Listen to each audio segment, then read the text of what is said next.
Stop thinking that you know.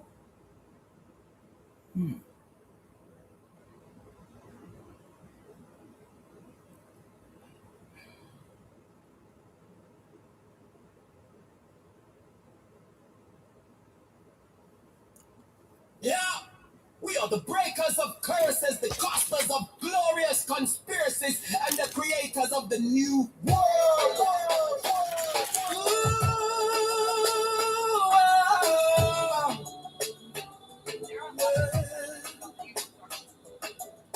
I am a divine instrument of my mother's divine will as such.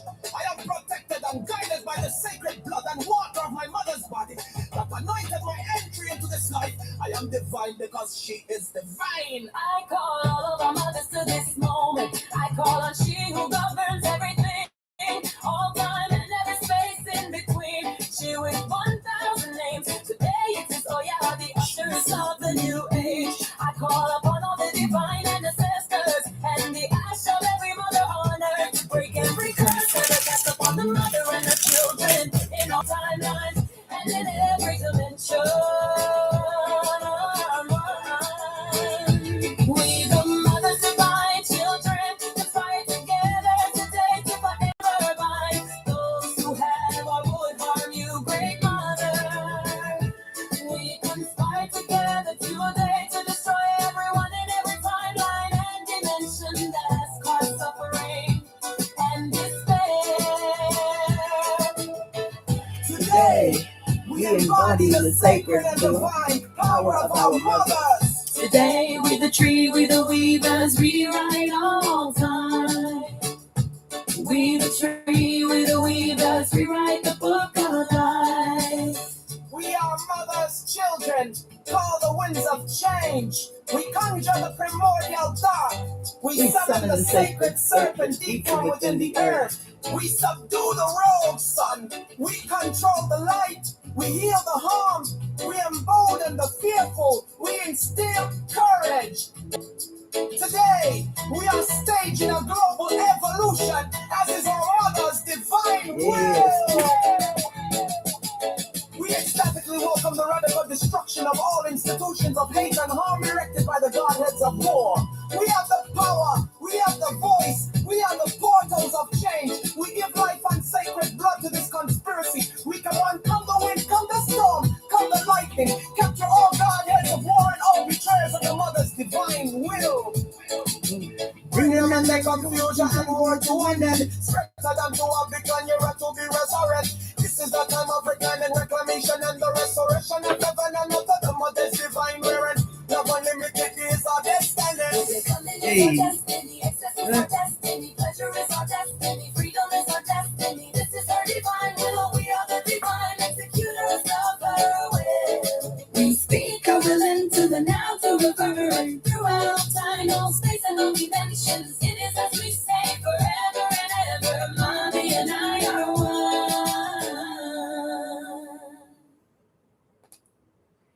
All right, family. We up in here. This is Cassandra Faye Floyd, also known as the Daughter of the Fates, founder of the Temple of Evolutionary Emergence. It is about 10,000 degrees up in here today. But we in here. And as promised,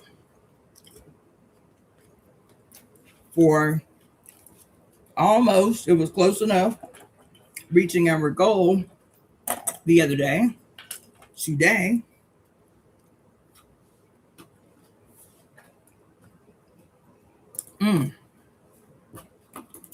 is going to be a much promised Q&A session.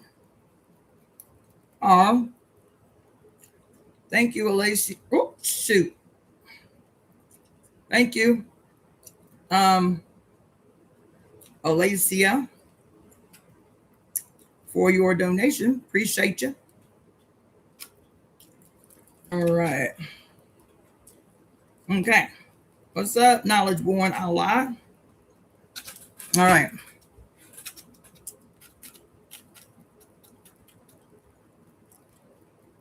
Oh, dang. Well, Alicia, dear, if you have a question, go ahead and ask it out the gate since you can't stay long.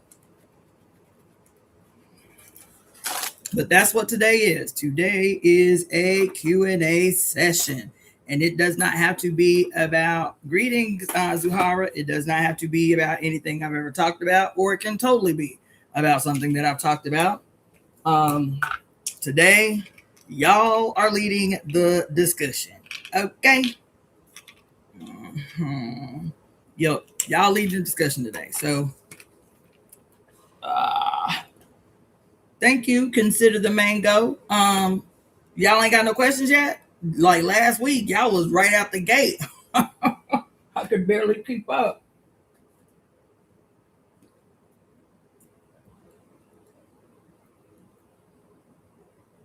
I could barely keep up last week. Well, y'all came heavy with the questions. Okay, let's see what y'all talking about.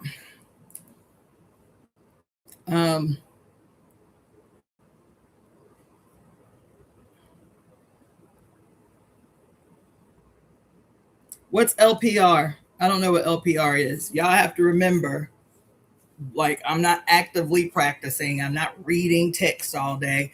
Y'all have to give it to me plain. I think somebody asked me last week something and then never followed up. What's LPR? I know what GERD is. What's LPR?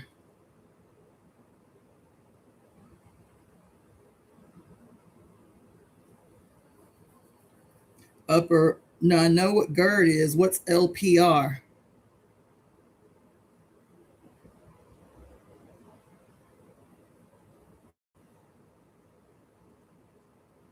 Greetings, Vayoni.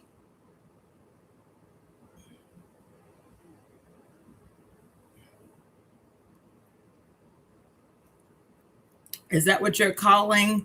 Because GERD is gastroesophageal reflux disorder. So it is still, let's see, upper respiratory GERD. It affects the acid going all the way up to the upper esophagus. Okay, so short version of this, without doing obviously an intake. So when I do intakes with people, typically they last for about an hour. But the general cause, how long has it been happening? How long have you been dealing with this? And how old are you, if you don't mind sharing that? How old are you? And how long has this been happening to you?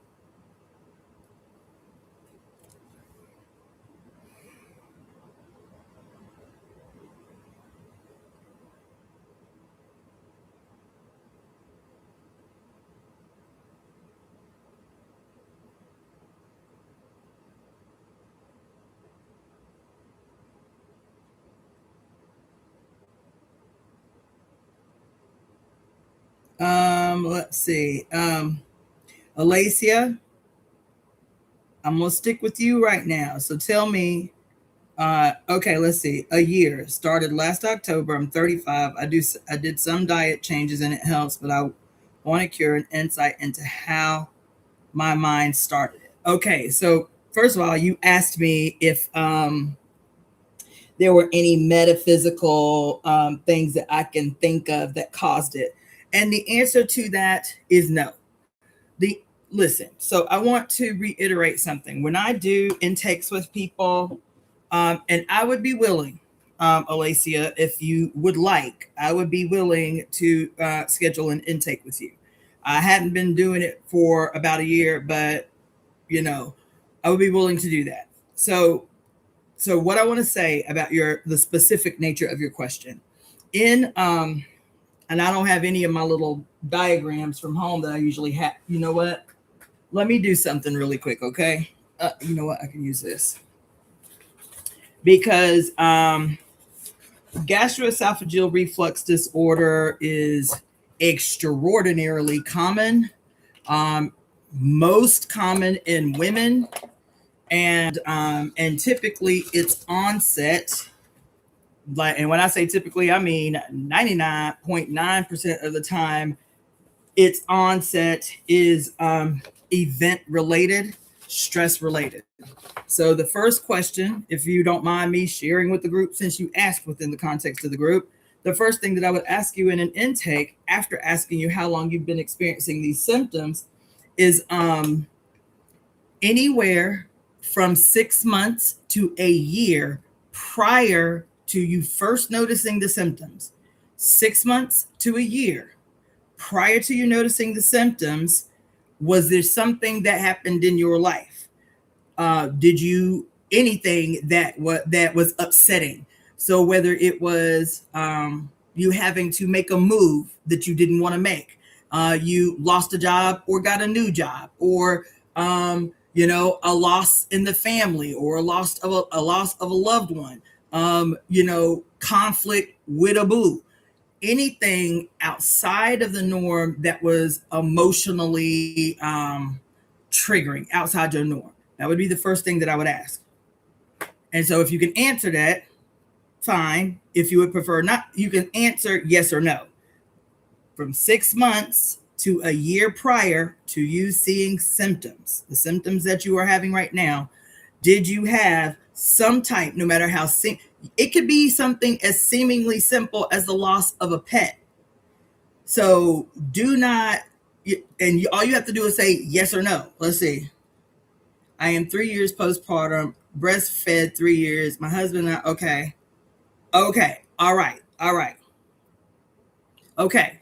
So that's good. That's a lot of information. And so based on that information, you've told me a lot. First of all, you've told me that you're postpartum and that you breastfed for 3 years. That's probably the cause.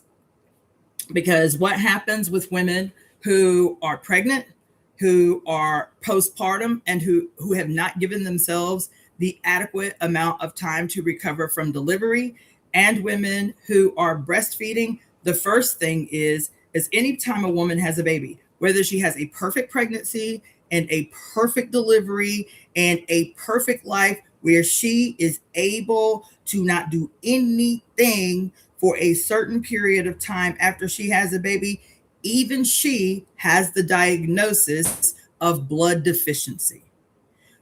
When you deliver children, you automatically have a diagnosis of blood deficiency. There is no woman exempt from that diagnosis until about 3 to 5 years after she delivers a child. Every woman is blood deficient when they have children.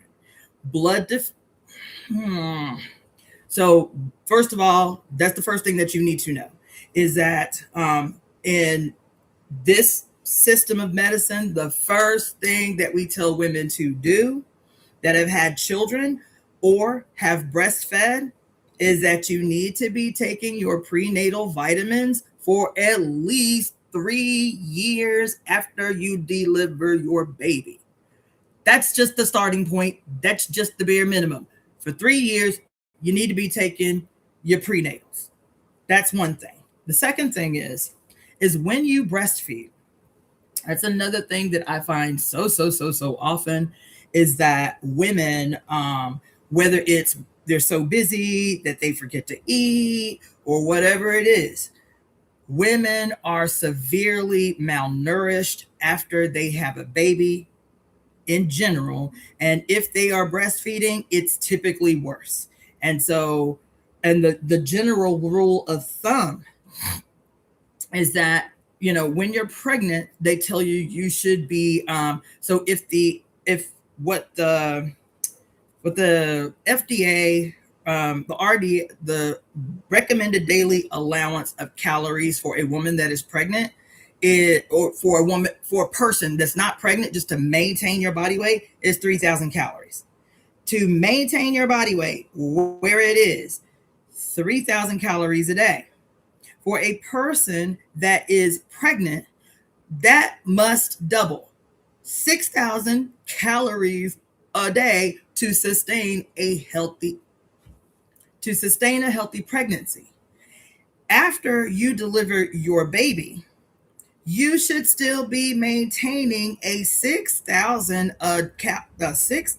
minimal calorie a day or caloric intake daily to sustain both you and your child.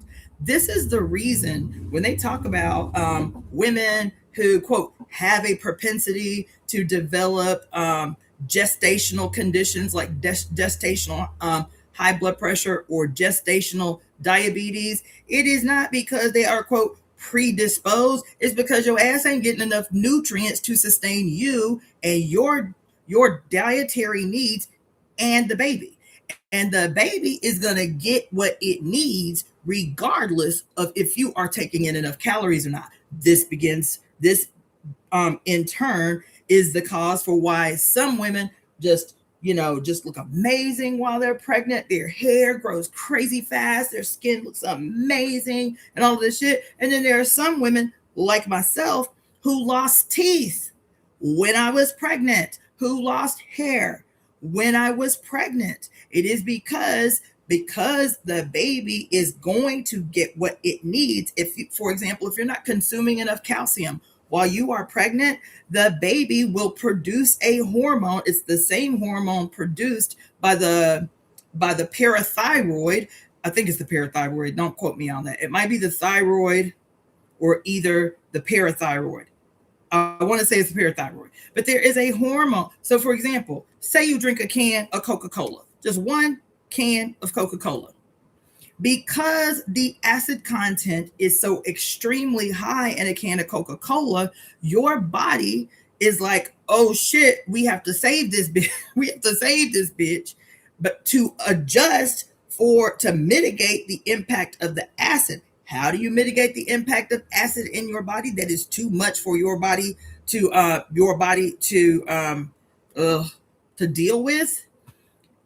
I think it's your parathyroid. Please don't quote me on that. But your parathyroid will send out a hormone message, however you can best think about it. But release a hormone that will break down your bone structure, your bones. It will break down your bones so that calcium, which is alkaline, can mitigate the impact of the consumption of that damn acid. The baby does the same thing. If you are not consuming enough calcium to sustain the rapid development of this child, the baby will be alerted at the absence of incoming calcium and will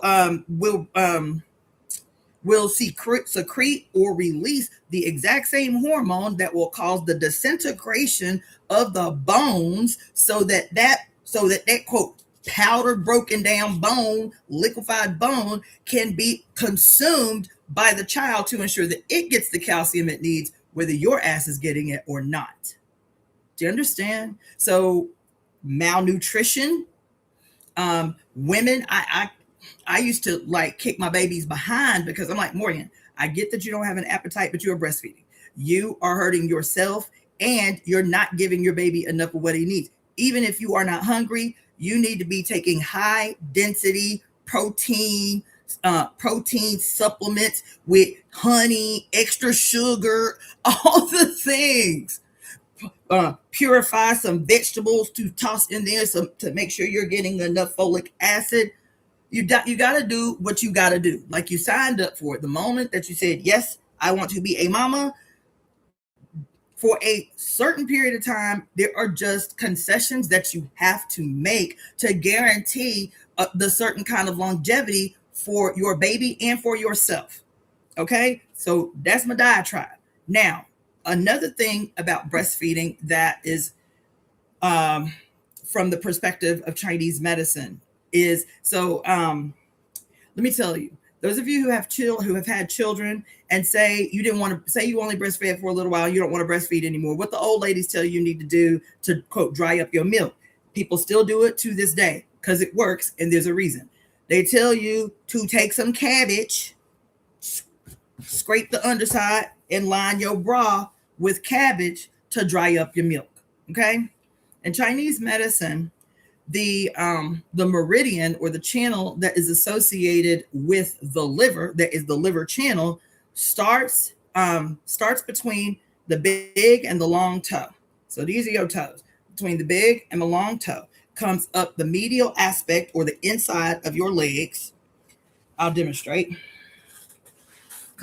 Starts at the center of your toes, comes up the medial side of your legs, so the inside of your legs all the way up, and then at the pubic region, the liver channel circles your inguinal region, your private parts. So the channel does a loop-de-loop around your entire genitals, male or female, doesn't matter, then comes up the abdomen, right? And when it comes up the abdomen, I think I might be a little bit out.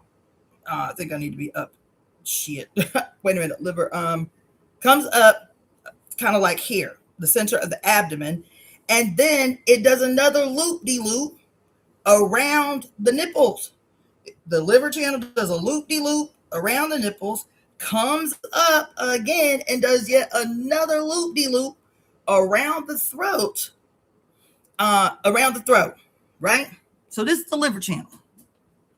And the reason I demonstrated that is because any condition that affects the breast, whether male or female, doesn't matter. But obviously, because we have more breast tissue, females are the ones that are impacted most by conditions of the breast, growths, cysts, whatever, and cancers, tumors, all the like. And so whatever the condition is that is impacting the breast, the growing, or the throat, one of the first organs you want to look at is the liver, because the liver is the most aggressed upon in this society. The liver takes a beating, a worse beating than any of the other organs in American society. The liver takes a beating. Okay. And so you have this channel, this meridian that comes and circles around your private parts and circles around your breast and circles around your throat. Okay. Now, for people that are breastfeeding, this has another implication, because the condition, quote, or the state of your liver will determine your ability or inability to adequately breastfeed. Okay. I know this seems like a long roundabout way, but I'm getting to your point. The condition or the state of your liver, whether it is your physical liver or whether it is your spiritual, emotional liver, the condition of your liver is going to determine the quality of that which is produced from the breast and your ability or inability to breastfeed. So this begins to explain why so many modern women who want to breastfeed have such a hard time breastfeeding, and then just get frustrated, which is the liver, get frustrated and give up. Okay. So you need to know this. All right. Because what you've told me in the very short description of what you told me is a disharmony between the liver and the spleen. If you want me to talk elements, it is a disharmony between the wood element and the earth element. Okay, now I'm gonna draw my little diagram.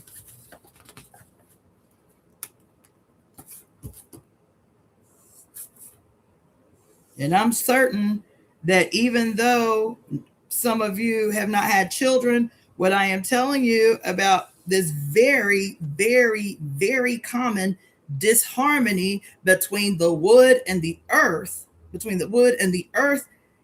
I guarantee you, as a matter of fact, I'm willing to bet money that at least 95% of you, if I was to start running down the list of symptoms associated with the disharmony between the earth and the wood, 95% of you would have symptoms.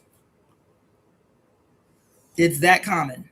As a matter of fact, I had a Chinese professor, Dr. Zhu, who used to tell us that if you have a patient that comes in to your practice, and his chief complaint is that he stumped his big toe and he wants you to help with the pain in his big toe, you still going to give him liver points. He said, as long as you practice in America, every single solitary person you put your hands on, you're going to give them liver points.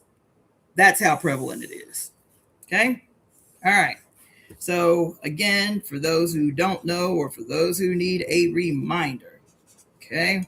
So I'm just going to write the elements and the organs next to them. So you got earth, which is spleen and stomach. Got middle, which is lung and large intestines. Got water, which is kidneys and urinary bladder. And you have wood, which is gallbladder and your liver and gallbladder. I did that backwards, but whatever. Okay. All right. And I won't talk about that. Okay. So this is what I'm talking about. So this is your diagnostic tool in 5 elements theory. This is your diagnostic tool. And so if I were to do a intake with you and I have this in front of me, I'm going to be looking, if you tell me what your chief complaint is, which for you, it is gastroesophageal reflux disorder in this LPS. Let me just tell y'all something. This is a side note, and it's kind of a pet peeve. But instead of curing human beings, Western medicine will, in perpetuity, child, invent new diseases, create new diseases to stress you the hell out in an attempt to avoid solving your problem. And the more diseases that they can create, the more pharmaceuticals they can produce. So just keep that in mind. You understand? And then the other thing is a diagnosis is not destiny. Do you understand? A diagnosis is not destiny. A diagnosis in Western medicine in particular is at best an educated guess. Okay? So when you get, quote, diagnosed, do not ever catch yourself saying, I have this diagnosis. I have this thing. I have high blood pressure. I have gastroesophageal reflux disorder. I have my gout. My high blood pressure is acting up. Stop saying that shit. Stop saying that shit. If you need to communicate to a wellness, to somebody that is helping you on your wellness journey, you say that I have been diagnosed with these symptoms that I am experiencing is elevated blood pressure. The symptoms that I am experiencing right now is an inability. Let's see, how can I say that? Like insulin insufficiency. For those of you who may have been diagnosed with diabetes, an insulin. What did I just say?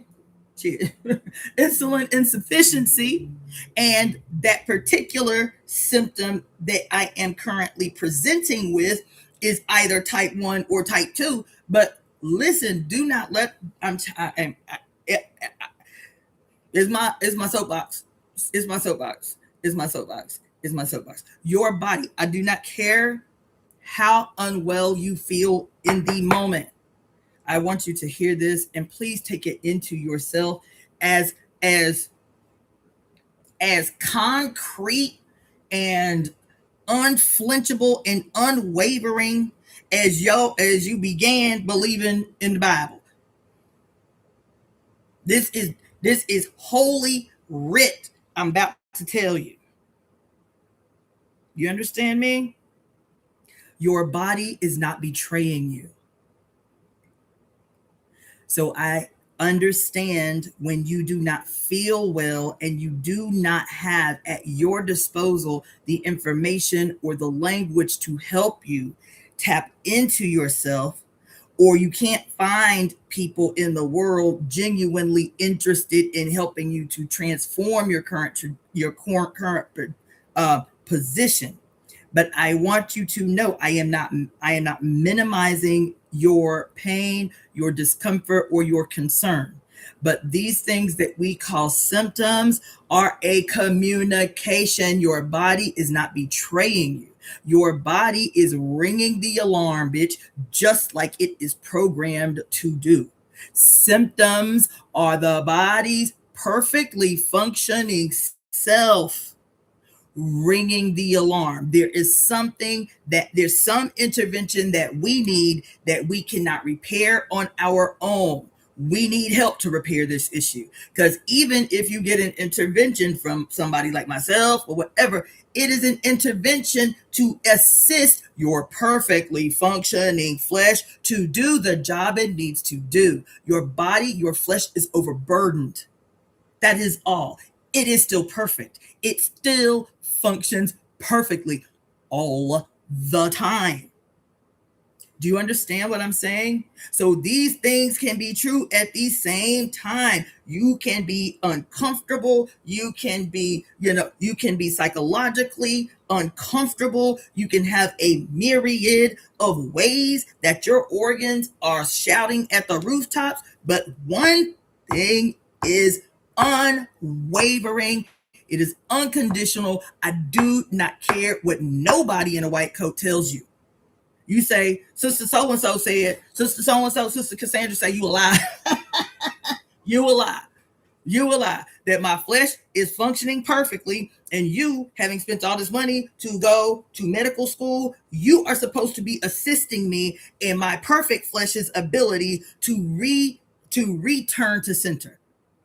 That's the only function that you have, is to assist my perfectly functioning flesh to return to harmony, to return to center. And if you ain't interested in doing that, just say that out the jump so I can find me somebody that's interested in doing that. Okay? That's my diatribe. Now, back to this diagram. This is what harmony looks like, where all of your organs are literally equitably distributed in their tasks and their assignments. They are all communicating with each other in the various ways that they do. So whether it is this way, because this is the generating or the birthing cycle, and this is the controlling cycle. So there is a myriad of ways that your organs communicate one with another. So the earth, right? The earth is like, look, everybody okay? Everybody got what they need? You a little bit deficient up here. Let me see what this person has put in their mouth that I can use to make sure you up here, heart, can get the nutrients that you need to better facilitate your tasks and assignments.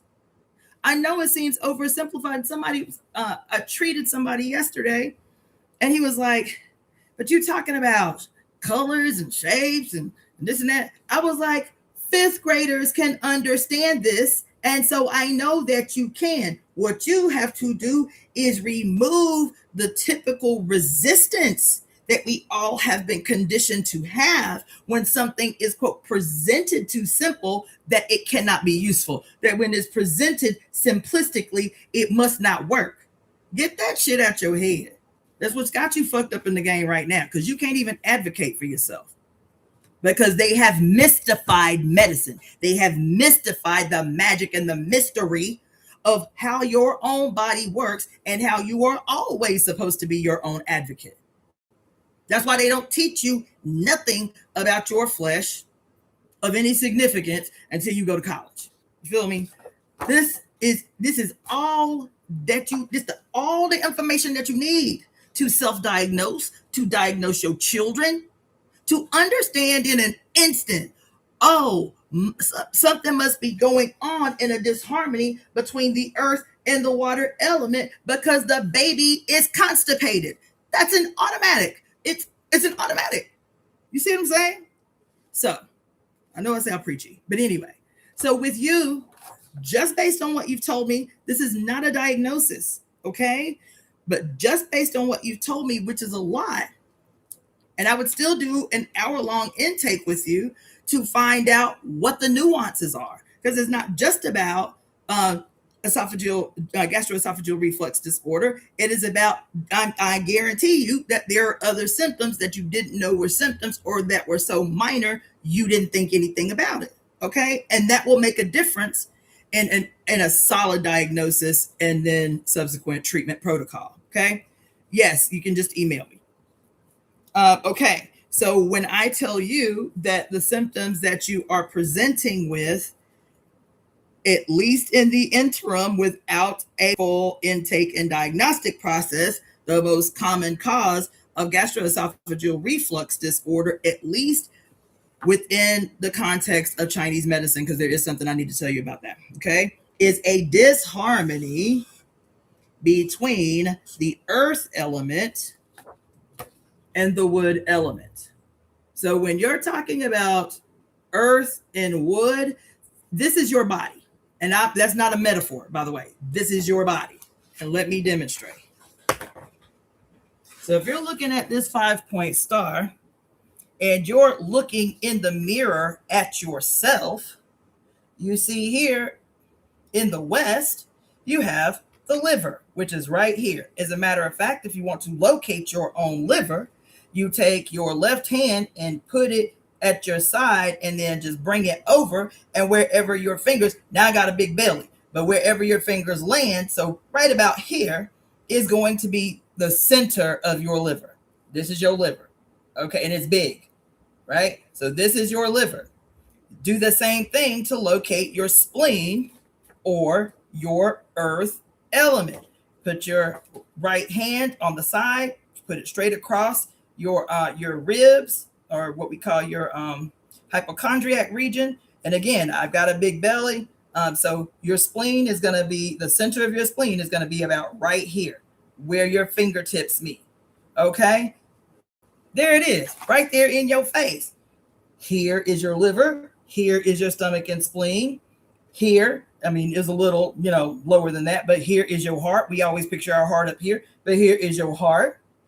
And so what they're saying here as the metal element, which is the lungs, your lungs come all the way down to the bottom of your ribs. Your ribs end here. So they're talking about the bottom of your lungs. Okay, so your lungs, right? But you're thinking, like where your ribs end. Let me touch my ribs. Yeah, so where your ribs end, this is the bottom of your lungs, the bottom of your rib cage. And then you've got the water element on the other side here. That's your kidneys right here. You understand? So this is actually relatively anatomically correct, right? Liver, spleen, or earth, wood, earth, fire, metal, and water, because you're looking right here. As a matter of fact, your belly button, that's a good point of reference in the front. Your belly button, if you were to go straight through, your kidneys is on either side of your belly button. Okay, so when I'm saying, right, these are your kidneys. Straight through to the back, your belly button is always pictured as a little spiral between your kidneys. Okay, that's it. And so with the earth and the wood, typically the motion, the harmonious motion within this thing is the wood controls earth. An arrow facing this way means proper direction. The chi is flowing in the right direction, because chi has a direction. If it's flowing in the wrong direction, this is when you have a problem. And I'll explain that in a second. So the wood controls the earth. What does that mean? It ain't rocket science. When you come to, especially like a place like California, you see crystal clear the relationship between wood and earth, because these weirdos done cleared out so many trees, and it is the root systems of the trees that holds the earth in place. And so since they have cut down so many trees over the decades and decades and decades, every time there's a teeny little bit of rain, the first thing you hear is mudslide warning, especially those people who have houses on the mountain, because it is the wood's branches that steady the earth, that hold the earth in place. So you see, so the wood as an element of the liver as a metaphor for its relationship to the earth. Wood controls earth. Earth controls water. That too is simple, kindergarten simple. All you have to do is go to a place where there is a raging river, and the earth is what guides the direction of the river. And if something happens to destabilize or unsteady the earth, then the flow of the river will be impacted. So earth controls water. Water controls fire, obviously, right? So if your fire is getting a little bit too high, but you don't want to put the fire out. You just put a little water on the fire to bring the intensity of the fire down a little bit. Fire controls metal. This too is obvious. Metal of any kind is of no use whatsoever without fire's intervention. There is no aspect of metal that is of any use whatsoever without the intervention of fire, the manipulation of the metal by fire. Metal controls wood. Same thing. You don't see people outside using wood to chop wood, using wood to strip the bark off wood. Almost every single aspect of how you need to transform wood to do for you what you need it to do requires an intervention by metal. This is the relationship of your organs to one another. And then the quote, birthing cycle or the generating cycle is the outside circle. So fire is the mother of earth. Earth is the mother of metal. Metal is the mother of water. Water is the mother of wood, and wood is the mother of fire. You see how simple that is? You see why fifth graders were much more excited to learn about the body parts this way than this is your stomach and this is what it does. This is your heart and this is what it does. See? Okay.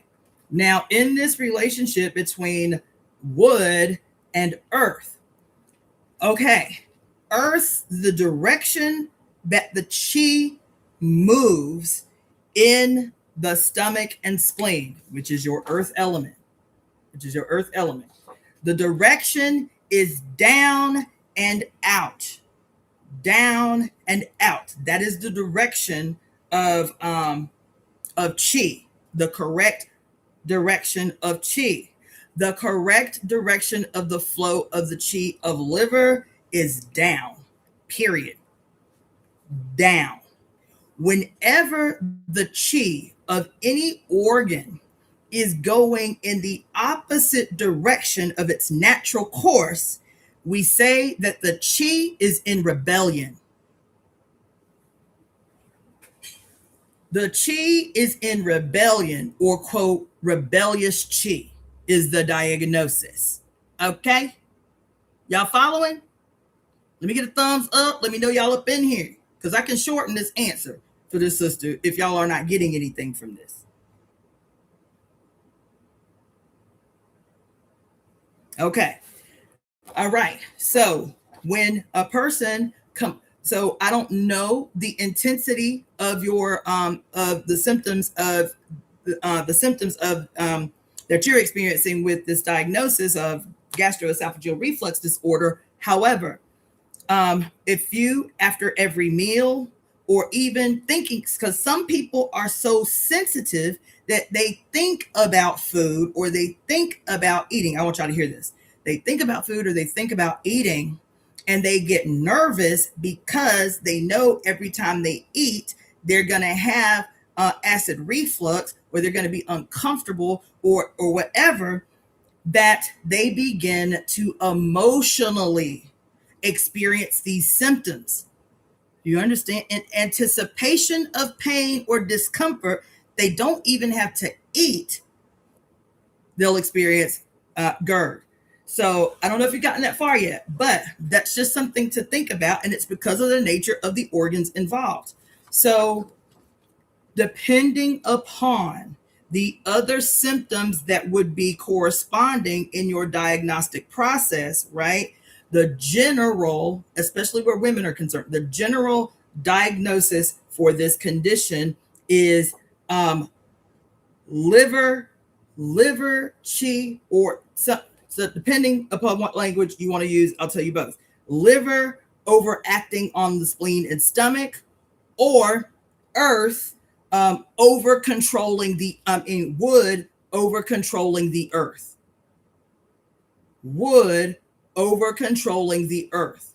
So over controlling would look like this on a chart. Like if I was to diagnose you and put it on a chart, I wouldn't write all of that out. I would write 2 lines from the wood to the earth. Now, there are 2 primary causes for this condition. Either there is too much emotional irritation and upset of the wood element, and so because of the emotional upset of the wood element, its energy is too overpowering. Right? So that's one reason. Or if there's nothing that corresponding with like liver chi stagnation, or and I would imagine, so now I have to switch brains because I'm talking in 5 elements, but there's also 8 principles, and there's also TCM. So TCM would be that because we know that you had a child and that you breastfed for 3 years, and there's a certain level, and you automatically have a diagnosis of blood deficiency. So I would be asking you about your menstrual cycle to determine what type of blood deficiency you have. Is it an overall blood deficiency? Is it a liver blood deficiency? Because this will determine the behavior of the liver. This will determine you telling me about the quality of your cycle will help me to narrow down, is it an overall blood deficiency that you're experiencing, or is it specifically a liver blood deficiency? This will help me to determine, are you suffering from liver chi stagnation with underlying liver blood deficiency, or are you suffering from liver yang rising? Are you having hot signs that correspond with your reflux? Like, are you hot first thing in the morning when you wake up? Are you hot at night when you go to sleep? Do you have to have a fan on you and the air conditioner to 60? So all of that will help me narrow down, because I would need to know the specifics in order to give you the appropriate herb formulas and like point prescription. You feel me? In general, the wood element or the liver is rambunctious. It's rambunctious because we live in a fucked up ass society that's always trying our motherfucking patience. What did I tell y'all that the emotions that injure the liver are? Anger, resentment, frustration, depression, anger, resentment, frustration, depression, envy, jealousy, rage. That's a lot. And the reason that emotions will impact an organ, what did I tell you? For a refresher for those who've been rocking with me for some period of time, that there are only 2 causes of diseases on the planet Earth. I don't care. And just so you know that my background, my educational background, is just as heavy in the Western sciences as it is in the Eastern sciences. So I'm telling you, I do not care, and I can translate between both. I am telling you, the Chinese theory, Chinese philosophy says there are only 2 causes for chronic diseases on earth. Only 2. And the first is the one that is the least addressed. The most important, the least addressed is unexpressed and unresolved emotional trauma and strain. That is the leading cause of every chronic disease, condition ever known to mankind. Unexpressed and unresolved emotional strain and trauma. Second to that is prolonged improper food and drink. Prolonged improper food and drink. That's what's making you sick. Everything else is a side note, child. Everything else is a footnote. Do you understand? And so this liver that is upset in its little sensitivities by anger, rage, frustration, resentment, depression, envy, and jealousy is constantly taking a beating up in this rotten bitch. And that is why my 72-year-old Chinese professor said, I don't care if a person says, I just need a bandage for my big toe. You gonna stick liver point. You gonna stick liver points wherever you can slip them in. you gonna give everybody liver points. You feel me? And so, and then, like I told you, the liver's yang partner, which is the gallbladder, houses your ability for clear discernment and the calling of courage. Clear discernment and the calling of courage. That's what your gallbladder is for. And so ask yourself, Black women, ask yourself, Native American women, ask yourself, Mexican women, which is the 3 main groups of people in this here United States that are the most prone to diseases, conditions of the gallbladder. Because the gallbladder, as an intimate partner to the liver, is there energetically for clear discernment and the calling of courage. Ain't that something? Now, let me switch to my Western brain. What that means in Western medicine is that the function of the liver has 2. I don't want to get that deep. I can't get that deep because that's my bag. But let me say this about the Western function of the liver. Because the Western function of the liver and the Western function of the spleen is not articulated the same way. The outcome is the same, but the Western explanation of the function of the spleen and the liver is different than the Eastern explanation of the role of the spleen and the liver. The liver in Eastern medicine stores and purifies the blood. Okay? In Eastern medicine, the spleen makes the blood. In Western medicine, the spleen stores the blood. In Eastern medicine, because of the relationship between the spleen, the pancreas, and the stomach, the spleen, that's why it's called the earth. The spleen makes the blood. The spleen makes the blood. The liver has 2 primary pathways in Western medicine. It's called phase 1 and phase 2 detox pathways. Everything that you consume, everything that you breathe, everything that you drink, everything that comes from the outside world in and ends up flowing through the blood must go through phase 1 and phase 2 detox pathways of the liver first. Before it does anything else, the blood is constantly being filtered through the liver to ensure that before that which is in the outside world, y'all remember me talking about that? That from your mouth to your anus is considered outside. From your mouth to your anus, everything is still considered a part of the outside world.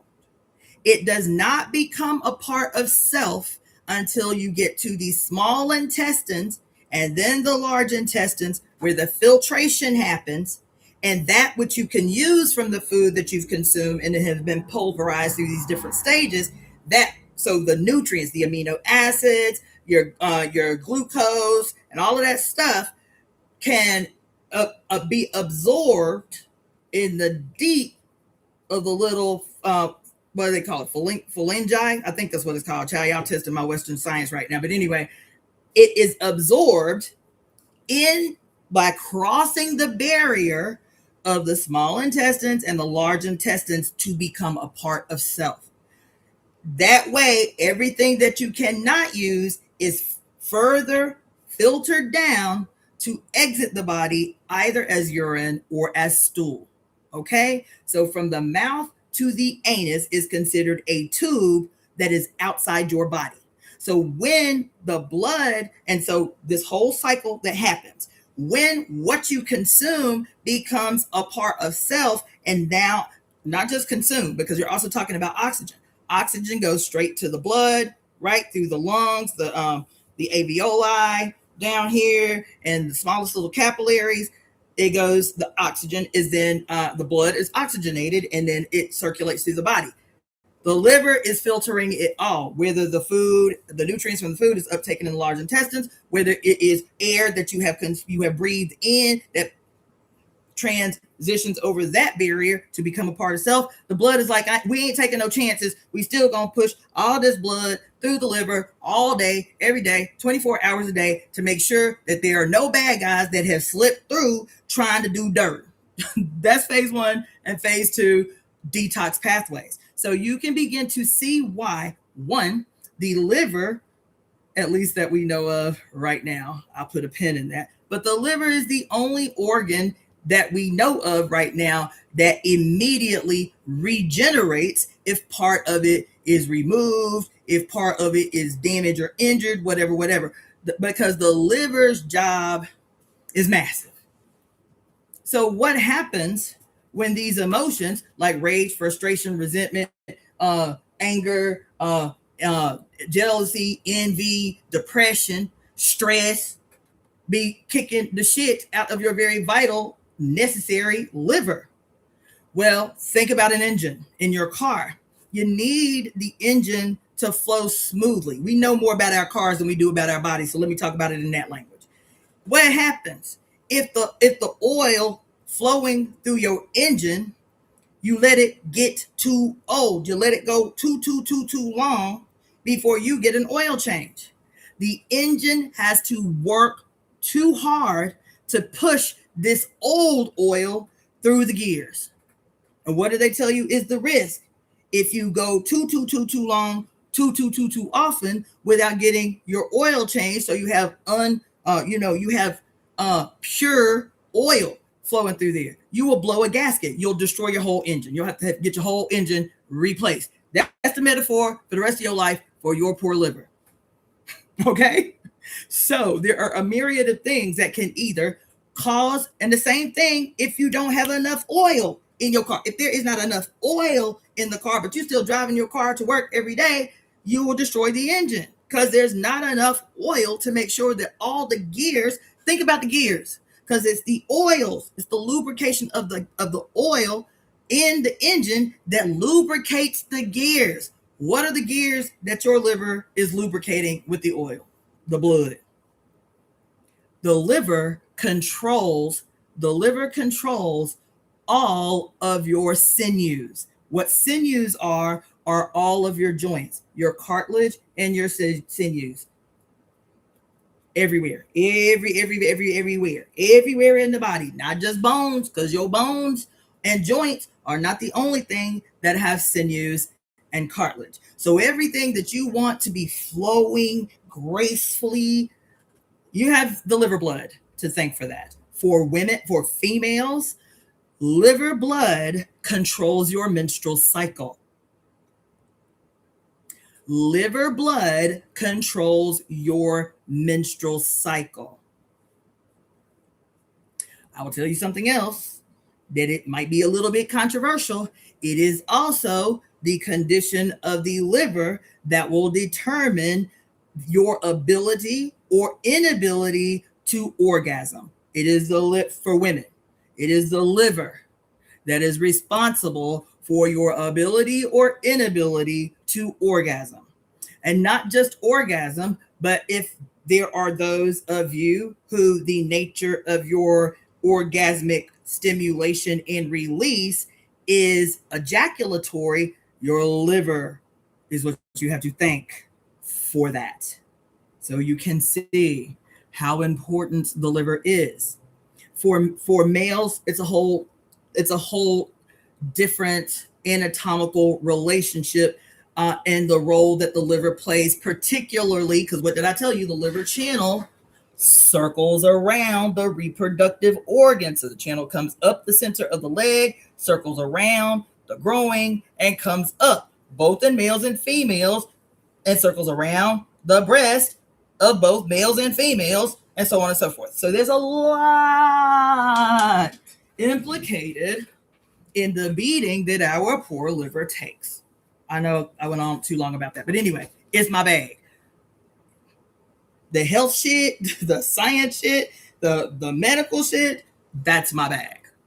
Okay, so anyway, so for you have nursed for 3 years. You are 3 years postpartum. Postpartum depression and symptoms are always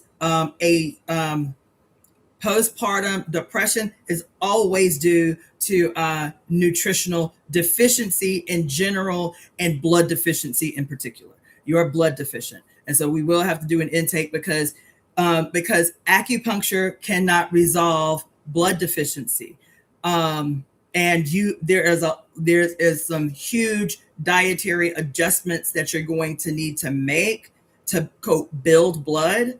But you need the only way to build blood, especially the amount of blood that is lost during delivery, blood and fluids, what we call yin fluids, blood and fluids that are lost during delivery, but the nature, the makeup of the milk that your child consumes is blood. It's blood. Okay. And so, and blood deficiency, blood loss, and that's for anybody, by the way. So if you have a surgery where you lose a lot of blood, an injury where you've lost a lot of blood, no matter how far back it was. So I want y'all to listen to this. If you are a female that has had children at any time in the past and you just kind of quote survived postpartum, you kind of just moved through postpartum, if you did not actively engage in behavior to rebuild blood today, even if your children are 20, even if your children are 40, you are still blood deficient. I know that's hard to hear, but you are still blood deficient. Once you lose blood, you have to actively and rigorously rebuild blood. Okay, that the primary way to rebuild blood is through food and herbs. That is all. I want to say one more thing that is totally not related to this, but I feel compelled because I've been hearing it so much right now that it is concerning. If you are a female in particular, not exclusively, because I just treated somebody yesterday that I had to pounce on, we friends, so I can pounce on him, talking about he fasting. I said, you realize it's 100 degrees outside right now, right? He's like, okay, Ann. I said, and you realize that you are probably one of the busiest people I've ever seen. I rarely ever see this person sitting down, always on the go, always doing something, always showing up for people this way. He is a huge activist, so he's showing up for people this way. Then he's a musician, so he's doing all of that. Always all over the place, like a little automaton, talking about he fasting. And he a man, talking about fasting. I said, for what? I said, for what? What's the basis? What's and it's 100 degrees outside, and you doing all of this as soon as the sun peek up from behind. Boy, if you don't eat, I have told y'all this. Mark it in your memory banks from now until forever. I know that there are different schools of thought because I have studied damn near all of them. 10 years of medical school, most of that medical education was so-called all these systems of alternative medicine. Okay. So I have done all those things. I have fasted. I have fasted with a straight juice fast for 21 days. No food, no fibers, filtering all the fibers out of the juice for 21 days. I was doing 14-day fast every quarter for years. So I know, because I'm my own biggest guinea pig, I know all of the things and all of the impacts and all of the outcomes. Unless you are dying, bitch, you ain't supposed to be fasting. And you can get mad. You can get mad. I don't care. Unless you are on death's door and it is going to take something extreme to bring you back from the brink, bitch, your ass ain't supposed to be fasting. And if you cannot sit with that because something in your spirit, because I still tell you, agency is the most important thing. Sovereignty is the most important thing. I can tell you what I can tell you, and you can say, your flesh can say, I don't like that, and no harm, no foul. My feelings ain't gonna be hurt. Or your flesh say, you know what? Even though that's the craziest shit I ever heard, I don't know, something about it just resonate with me. I'm gonna keep that for a little bit. Do that, because I'm not telling you anything hardline this way or that. My personal position that unless your ass is at death's door, bitch, eat. The earth, your spleen and stomach, is supposed to be supplying all of your other organs with what they need to adequately do their tasks. If your ass is incessantly fasting, oh, I'm intermittent fasting, I only eat from noon to 4. Bitch, shut up. Especially if you're a woman. Please stop doing that. Please stop doing that. Oh my God. If I had a bullhorn and could yell that shit from the rooftops, please stop doing that. I'm telling you, everything crosses over. This is a construct of patriarchy that tells you have no right to take pleasure in eating. It is a construct that is always guilting you into removing pleasure from wherever you can. Do you understand? Now listen.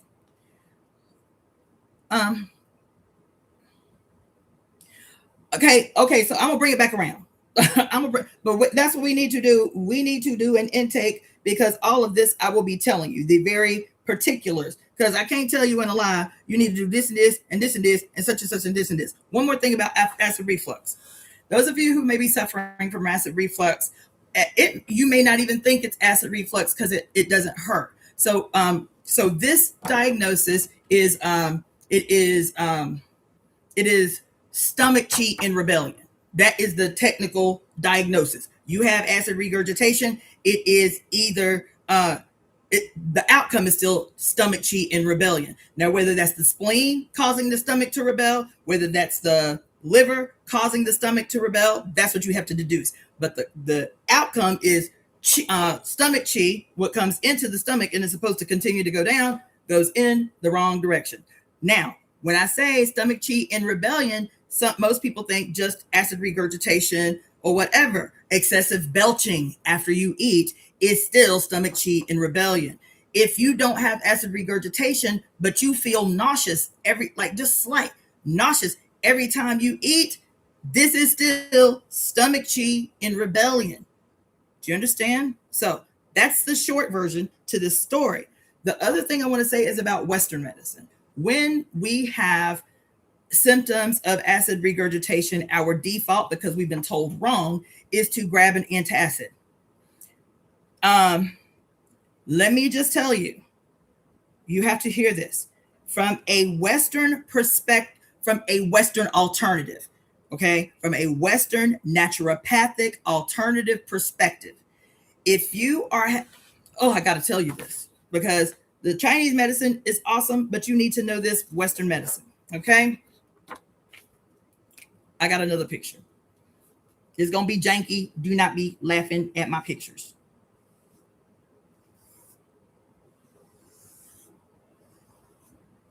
Oh, it looks more like a sock than it does a stomach, but you will catch my drift. Okay? Don't be laughing or I'm logging off. Okay? This is your stomach and this is your esophagus. Okay? So what happens when we're talking about food and its natural direction. In Western medicine, its natural direction is just called peristalsis.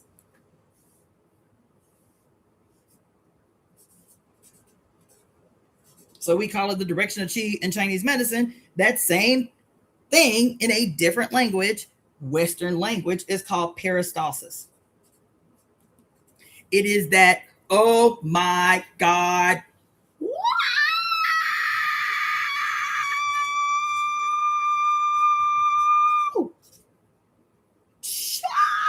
Whoa. Oh my God. Oh. Oh shit. Oh my God. Yeah. I got to get up into this shit. God damn. Woo! Okay. So, peristalsis is that muscular motion from the mouth to the anus. You have muscles all along this tube that begins with the mouth and ends with the anus. And constantly, that muscular motion is coaxing everything from above to below until it finally exits the body. That's peristalsis. Okay, so that's one aspect. But in this peristalsis movement where the food is going down, right here where the esophagus opens into the stomach, this is so important. Where the food enters the stomach right here is called the don't quote, it is called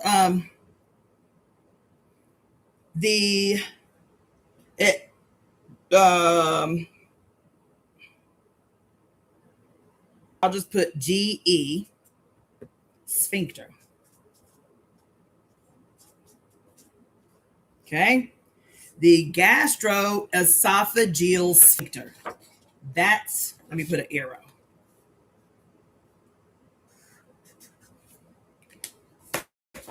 That's that. Okay, the gastroesophageal sphincter.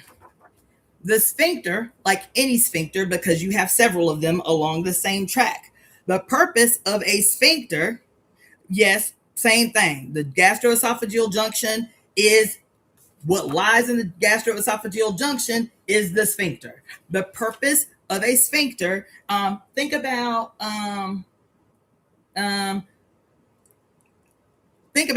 because we have them everywhere. Okay, so the purpose of a sphincter is, like, even in the lymphatic vessels, right? These look like minuscule sphincters. And the purpose of a sphincter is typically two facing flaps of tissue, right? And so when something comes down and is supposed to remain, exactly. That is a sphincter, exactly. So you have these two flaps of tissue. So if something is supposed to go one direction and not have the ability to go back up, the body's defense mechanism to guarantee that it doesn't come back in the wrong direction is the sphincter.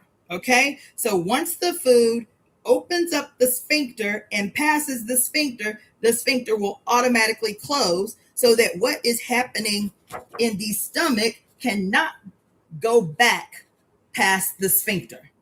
So in Western medicine of the diagnosis of gastroesophageal reflux disorder, this is the problem. Something is wrong with this mechanism that is triggered by the secretion of, but the primary thing that triggers the closing of the esophageal sphincter is the acid content in your stomach. I'm about to fuck y'all up. I am about to, because when I first learned this, like 2005, it blew my whole skull wide open. I'm gonna tell y'all.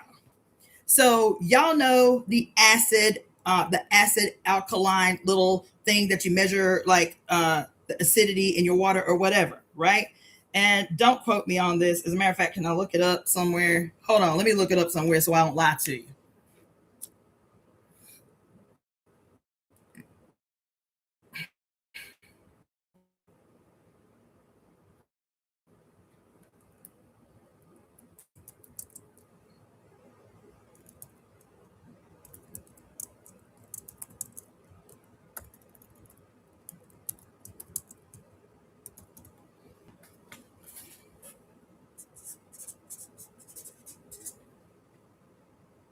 Mm.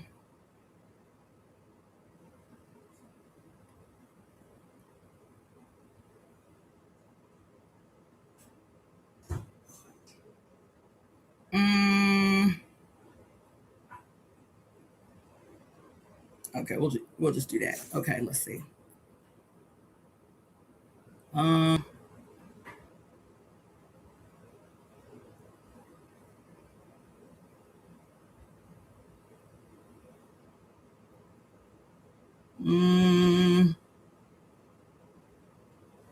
Okay. All right.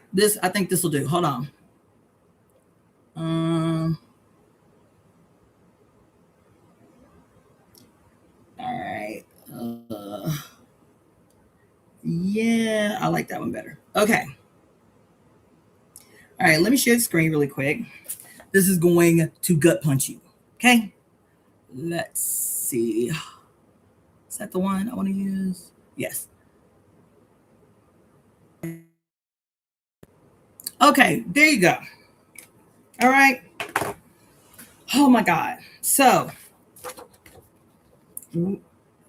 first of all, you need to know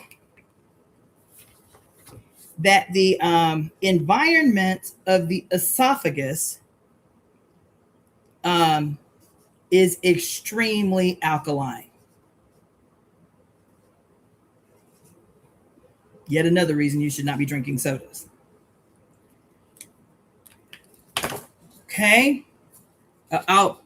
Okay. Maybe I'll show that to y'all after I take this thing off the screen. But I can show it to you guys now. So the environment of the esophagus is extremely alkaline. I think the alkalinity is like, I want to say it's like, the alkalinity is, I want to say 3 or 4, maybe 5, around 5. Let's assume it's around 5. Okay. The alkalinity of the environment of the esophagus. So once you chew the food and you form a little bulbous, that's what your ball of food is called, and it's going through this very alkaline environment. As soon as your eyes or your nose detects food, right?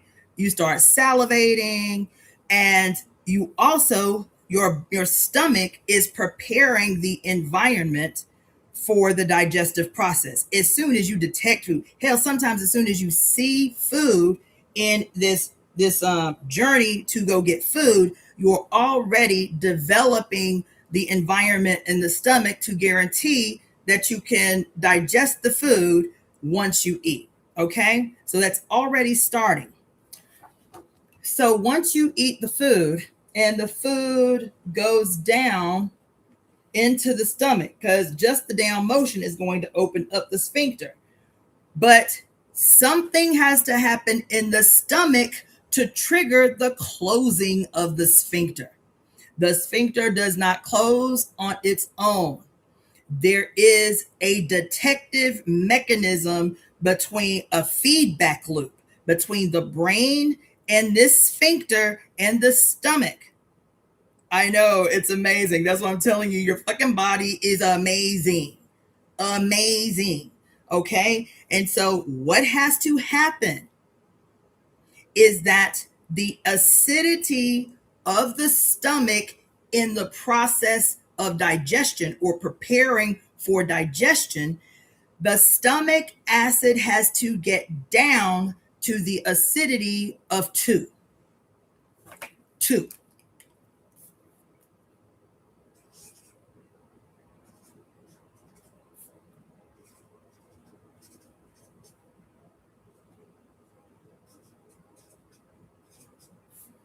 It is only when this feedback loop between the brain, the esophageal sphincter, and the stomach, it is only when the stomach acid decreases to an acidity of 2 that will trigger the brain to alert the sphincter to close. Listen. So if the stomach acid does not get to 2, the sphincter will not close, even though the food is fully in the stomach. So what happens? So I'm just going to draw like a line, right? And then I'm going to draw these open flaps. So what you're looking at is the top of the stomach.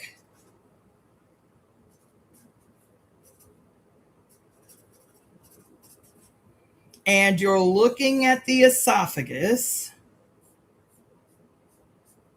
And you're looking at the goings-ons of what's happening in the stomach, right? But what you will see is that the sphincter has not closed. What you will see is that the sphincter has not closed.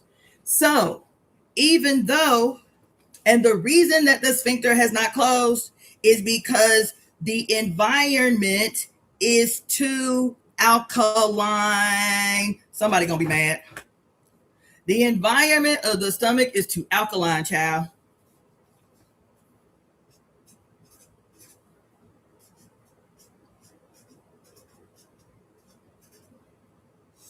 The environment of the stomach is too alkaline. Because the stomach acid has to get to a level 2 acidity. So say, if you're looking at the screen here, I know y'all probably can't see my pointer, but say the stomach acid gets down to 3 and you have already finished chewing, everything is in your stomach, waiting to go to the next process, but say your stomach acid never got below 3 here, right? Where it says vinegar is an acidity of 3. So say your stomach acid just got down to 3. That sphincter has never closed. And so even though the stomach acid, the acidity is only 3, if it is going back into an environment with an alkalinity of 5, it's going to feel like fire tearing up your throat, which is the long-term implications for inadequately resolved gastroesophageal reflux disorder, is that literally the acidity of the stomach is tearing away, burning away the lining of the esophagus. That's the risk that you run, okay, which causes a whole lot of other conditions in the long run, okay? So the sphincter has not closed, because even though the stomach acid may be a 3, which is still very acid, it hasn't gotten to the acidity that triggers the feedback loop in the brain, alerting the brain to close the sphincter. And so that's one really terrible, terrible risk associated with esophageal reflux disorder, is over time, having acid reflux for a long time can actually cause cancer. It can actually cause an actual ulcerative injuries in the esophagus. Now, another aspect of this problem, which doesn't seem like a big deal, what's the difference between 2 acidity and 3 acidity? A fucking lot. The reason that the stomach acid, when consuming food, has to be at 2 acidity is because an acid level of 2 is what guarantees 2 things in the digestive process. 1, that any bad guys that you didn't know about lingering on the food, right? Any bad guys that you didn't know about lingering on the food can now be adequately killed. It is only an acidity of 2 that can guarantee parasites, microbia, what protozoa, acids, bacteria, whatever. It is an acid bath that ensures that what was able to live past the cooking process or whatever is finally destroyed and rendered harmless in the acid bath. So if you are only getting constantly at a level 3 acidity, you are not killing the parasites, the microbia or whatever. The second and the most important issue, particularly with you, sister, is that if you have a regular habit of not being able to get down to the 2 acidity necessary to close the esophageal sphincter and give an acid bath, the other thing that the acid does is the second stage of pulverization, a further breaking down of the food. And if your stomach acid is not low enough, is not acid enough, then there are different enzymes that are produced only when the food is in the stomach, so that you can so there's an enzyme that breaks down carbohydrates and sugars. There's an enzyme that breaks down proteins. There is an enzyme that breaks down all the things. So every different thing that you eat, simple carbohydrates, complex carbohydrates, fats, proteins, are all of those enzymes.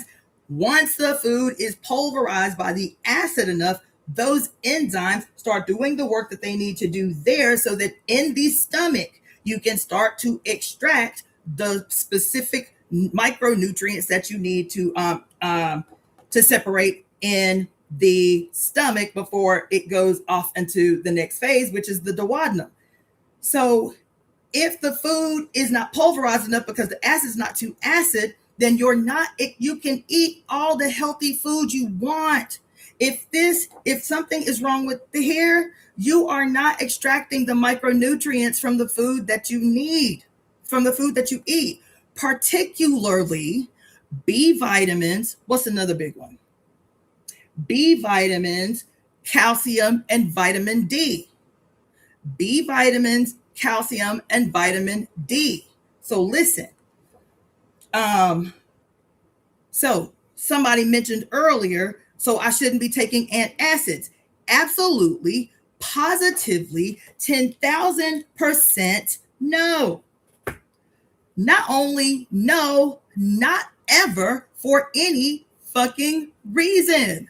Not ever, for any reason. Not antacids, not Pepto-Bismol, not milk of magnesia. What's the other one y'all be using? Proton pump inhibitors. What's the little Nexium, the little purple pill? None of that shit. None of that shit. And it's such a crime. It's such a crime. I won't go off into the diatribe, but it's a crime.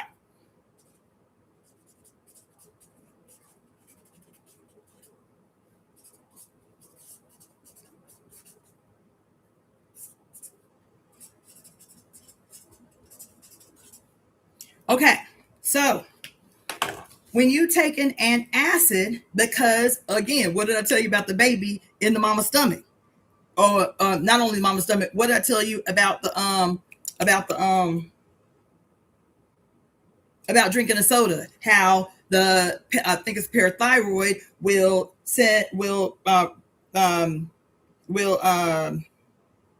secrete a hormone that will break down enough bone to extract the calcium needed to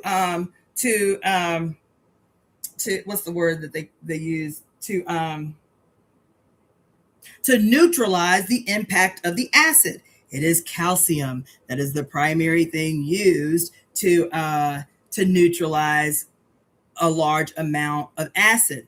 And you think about antacids, and antacids are very alkaline. So so this acid reflux, which is very acid, so the default thinking of doctors was, well, you need something alkaline to ease the acidity in the throat.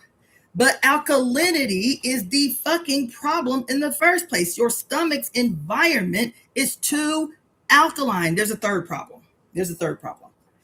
The cause, the primary cause, it's not the only cause, but it is the primary cause of ulcers, right? Of stomach ulcers. And like sometimes duodenal ulcers and esophageal ulcers, but the primary cause of ulcers is a stomach environment that is too alkaline. That is the cause of ulcers, because the microorganism that we all have it. The thing that keeps it in check is the stomach acid. H. pylori is a microorganism that is kept in check by an adequate stomach acid environment. If that environment never gets acid enough to put it in check so that it doesn't overgrow, H. pylori will stick to the walls, what we call the rugae, stick to the walls of the stomach and begin to disintegrate, eat away the wall of the stomach. Again, stomach alkalinity is the problem for most nutritional deficiencies, for esophageal reflux disorder, and for ulcers.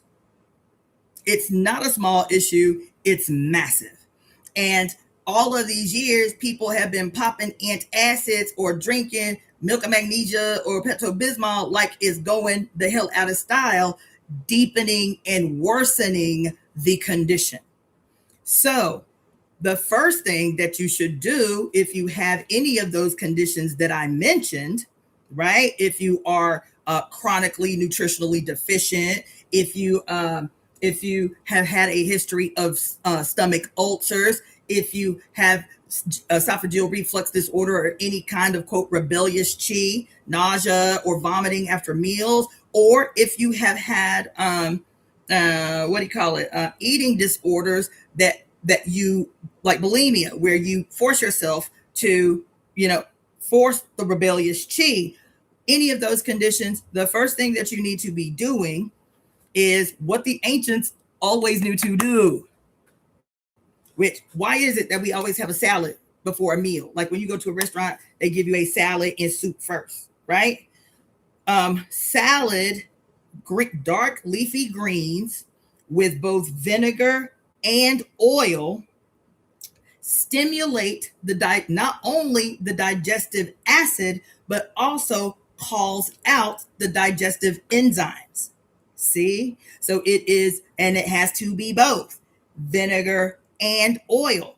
That's why it's still not helping when you're using modern salad dressings that are low fat salad dressings, or you love ranch and blue cheese, which has neither vinegar or oil, because the vinegar is like the pre-bath. And if you can see here on the screen, you see that vinegar has an alkalinity of 3. So the salad is the preparatory phase to make sure that by the time you get to the main course, your stomach acid is now effectively at 2. See how that works?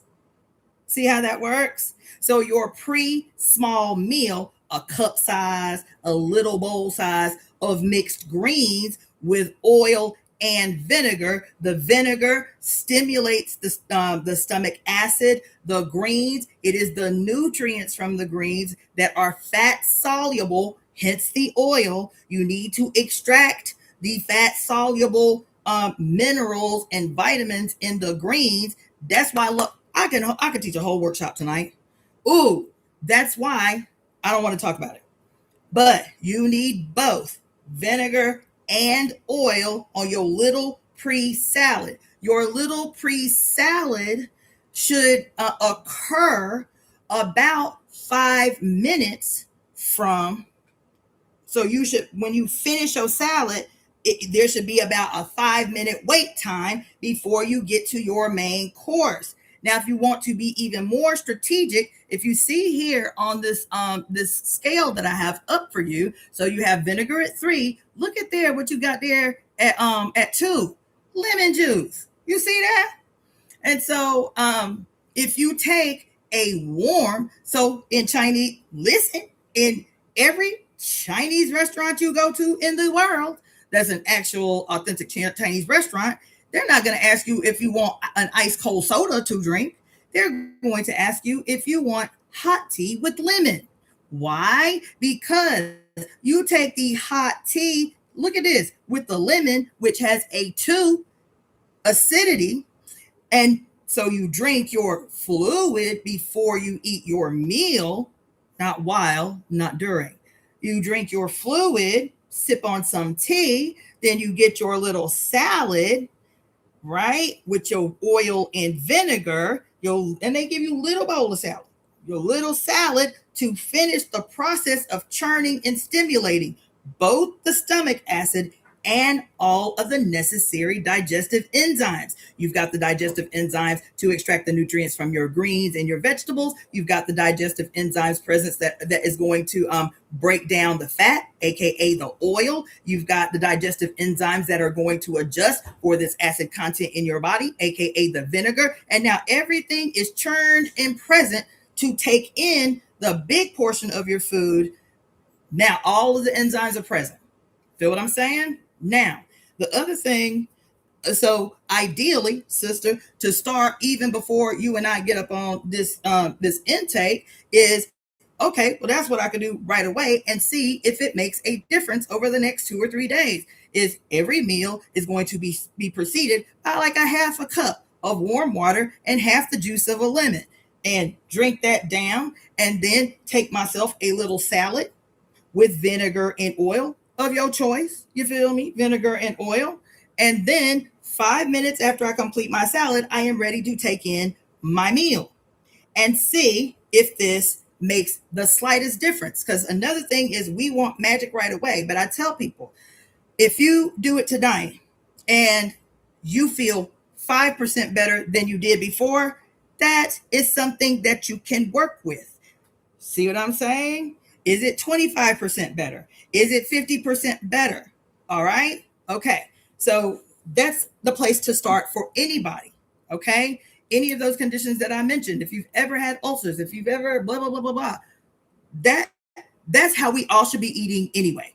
It doesn't matter what meal. It doesn't matter what time of the day. That's how we should be eating. The other thing is, I don't know what your dietary habits are, but never, not for nobody listening. I don't do it now. As soon as I heard about this in 2005, from that day to this, even with my kids, because my daughter, I think, was 10 when I started medical school.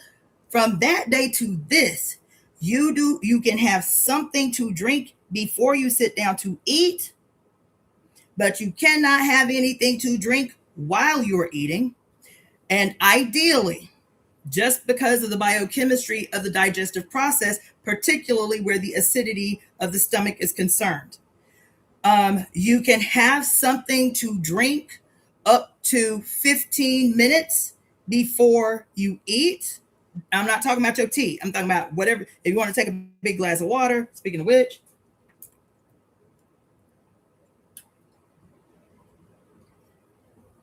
if you want to take a big glass of water before you sit down to eat, fine. Your meal starts with your cup of warm water and lemon, your small salad, and your meal. You can take water or whatever you want to drink up to 15 minutes before your meal. If you do not drink anything before your meal, the general rule of thumb is that you should not consume any fluid until 2 hours after you eat.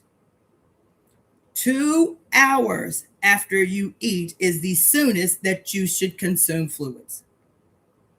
Do you understand? Because any fluid, no matter what it is, yes, for those that are going to be smart asses and ask even soda, yes, even soda. Because what happens is if you are constantly drinking something after every bite, you are worsening this condition.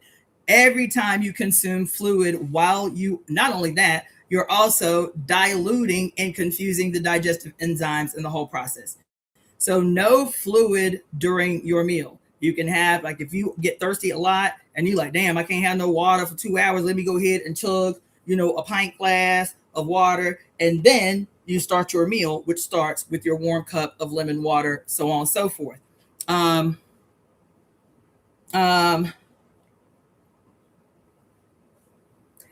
Listen, I see your question, sister. And what I would say is what I will definitely say is when you are in the process of like needing to see if the therapy prescribed to you is going to work, then I would say with watermelon as a dessert, I don't want to get too complicated, but I will just say you need to schedule a time in the day because this is the perfect time for watermelon. So if you have an affinity for watermelon, either schedule it as a breakfast type meal. So still do your warm water first thing in the morning on an empty stomach. But if you love watermelon and you can't go a day without it, I love watermelon myself, make it a meal instead of a dessert. That's for a period. Because what you're going to be doing is you are going to be in a process of self-treating. This is what this is. You are going to be in a process of self-treating and self-analyzing. So what you want to do is take the foods that you enjoy to eat. I'm not telling you to diet or anything like that. I'm saying whatever you would eat normally, fine. Okay? These two changes, the change of how you're going to prepare yourself to receive food prior to the food. So if you want some water, you live in a climate like mine where you need to drink some water. You can't go 2 hours without drinking the water. Take a big glass of water before you eat. And that way, 2 hours after you eat, you are ready to take some more water. And do not consume any fluid of any kind while you are eating. And then what you're going to do is take a personal journal. You're going to say, day 1 of doing this, day 3 of doing this, day 7 of doing this, and you're going to put percentages. Did I experience this symptom that I have been experiencing? Because it might not end altogether. It may be that the day 1, you did it 3 times that day, and only 1 time you didn't experience the GERD after you ate. That's an improvement. Mark it. And if you experienced the GERD the 2 times before, was it as intense as it usually is? Mark it. Make a mental note. And thank you guys for reminding me. Y'all are welcome to give me money because I'm putting y'all up on game right now. And the game that I'm putting you up on cost me a lot of money. I did not gain this information for free. My $248,000 student loan medical school debt is a testament to that. So I'm going to take a pause for the cause too while I can refresh my beverage and give you the method through which you can contribute to the Temple of Evolutionary Emergence, the work of the Temple of Evolutionary Emergence. So if you want to do a Cash App, it is $ DaughterOfTheFates. Oh, let me pull this thing down. It is $ DaughterOfTheFates. And somebody let me know. This is my second time doing this. Are y'all able to scan the code this way? I still like this. I'm still going to do it, but I'm wondering, does it work? Can you scan the code this way? Can somebody just try to scan the code for me? You don't have to do anything. Just try to scan the code for me and see if it works this way. I'll leave it there for a second. Okay, so that's Cash App. Then also PayPal. I'm going to have to change this, but this is the QR code. But if you want to send a PayPal, you actually have to use the Temple's email address, which is EvoEmeTemp@gmail.com. That's EvoEmeTemp@gmail.com. So that's PayPal. I'll leave it there for a second. Again, if you want to send a PayPal, it's EvoEmeTemp@gmail.com. Venmo is at Cassandra-Floyd. Cassandra-Floyd, Floyd. That's Venmo.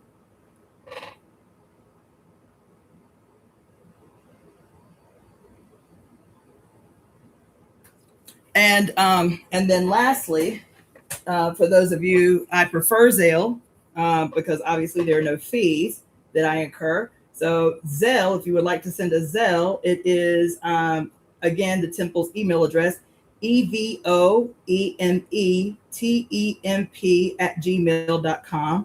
EvoEmeTemp@gmail.com.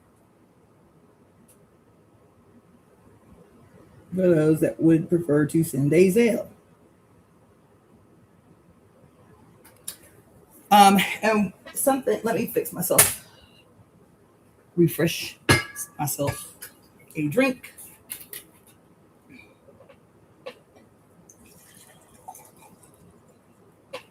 And that's why I love teaching the 5 elements, because the 5 elements don't just tell you about how, oh, that's awesome. Yay. Thank you, Dana Lou, for helping me understand what I'm working with. Thank you so much for that. But the 5 elements teaches you everything, because your organs are like, consider yourself a whole, consider you as a whole human an organ. Say you're a liver. The liver is just like you. It has a job. It has a spirit. It has characteristics, both quote positive and negative characteristics. It has activities that either harm or heal it. Every organ is like an individual in harmonious union with the other individuals that work together by staying in their lane to do the job assigned to them while contributing what they need to the others in the group. See they don't lose their identity. They don't integrate. They maintain their peculiar nature, relationship, job, function, and all the things while working in harmonious union with the others to ensure this wonderful universe that is your flesh, that is your body, that is yourself, that is your sovereign, right? So, there's something else I was going to say. Hold on. Dang. Oh, what I was saying to you is, so you become your own researcher. Everybody, you become your own researcher. And it doesn't have to be anything complicated. Keep a tiny little notebook by your bedside table and make a mental note. Day 1 of this project, day 3, day 7. You should see significant transformation in your condition depending upon the severity of the condition. But you should still see a minimum of 25% and ideally a 75%. A 75%. What's the word I'm looking for? Improvement of your conditions. Okay. With anything that you do. Now, I'm not talking about you specifically, because you still need herbs like ASAP. You need medicinal grade herbs ASAP. But even with these 2 changes that I'm telling you, do not consume any fluids during your meals, and adding the lemon with water and the small salad with vinegar and oil before every meal, you should feel an impact. You should feel a difference within 3 days. And that's on God. That's on God.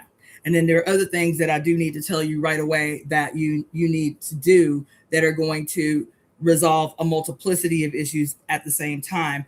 And so the other thing I would say is right away, regardless of when we schedule your intake, is if you have stopped taking your multivitamins, start taking them again right away. Okay. Damn, I spent 1 hour and 49 minutes answering that question. I'm terrible, but I told y'all it's my bag. That's my shit. That's my shit. Because The same way that I teach y'all, in terms of like spirituality and the goddess and history and all of that stuff. And it is the demystifying of everything that has been deliberately concealed and hidden that is going to assist the entire world in playing a peculiar role and setting this shit off. That was the way that I teach now.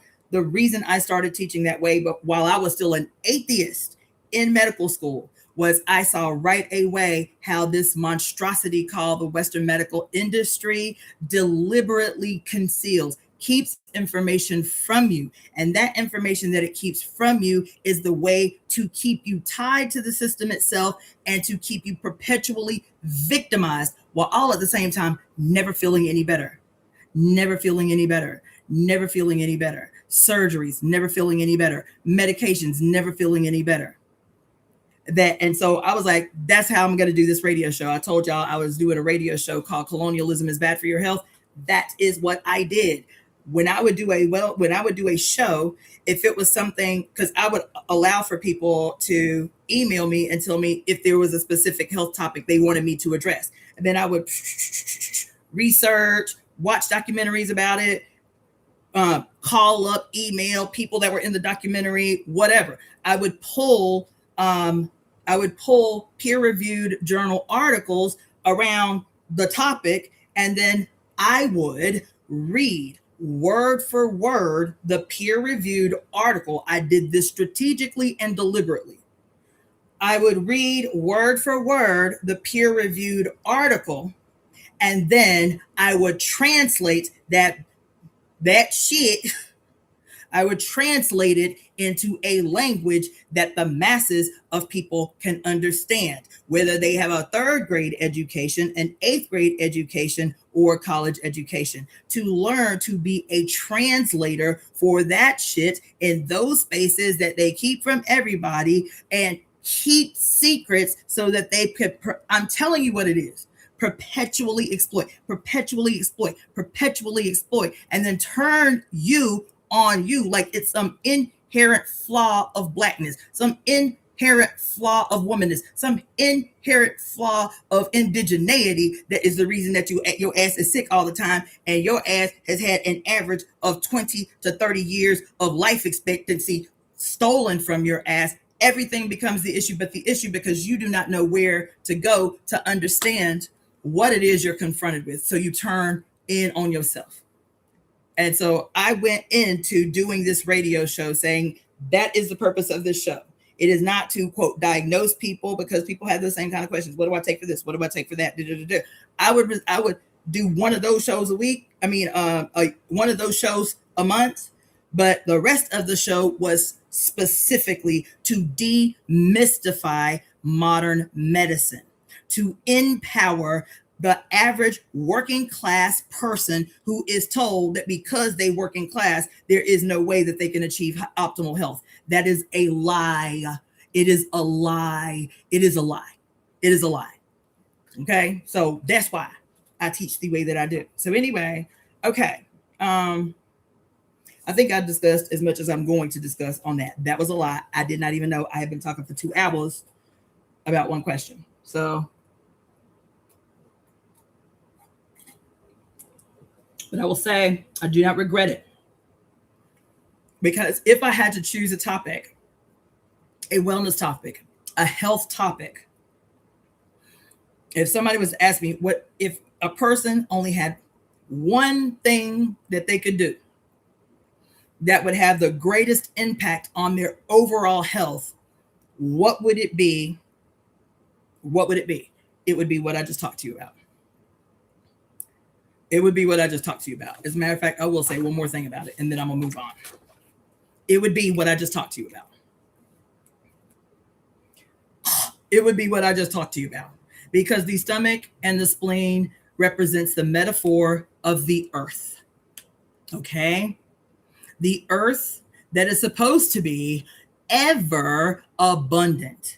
Ever, without question, the earth is supposed to be ever abundant, so that any inhabitant of her body will forever be able to sustain itself and exist abundantly. That's it. Anybody telling you anything else is an agent of patriarchy. I do not care. The earth is ever abundant. So there is another way that the 5 elements is drawn. It's not often pictured this way, but there are some schools of thought where instead of the 5 elements being represented by a 5-point star, the 5 elements, I think I'm going to start presenting it this way, as a matter of fact, because I think this is most applicable, strategic, and is probably a reason that it's the one least likely used. I think it's going to be this. So there is another way that the 5 elements is drawn, and it is drawn as, if anybody laugh at my drawing, I'm punking you, okay? All right. So it is this.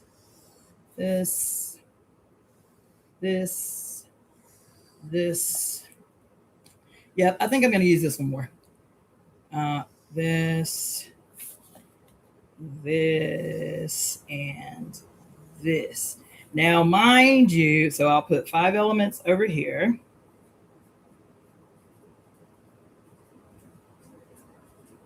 Okay. And then I'll put, I can, whoa. Yeah, damn.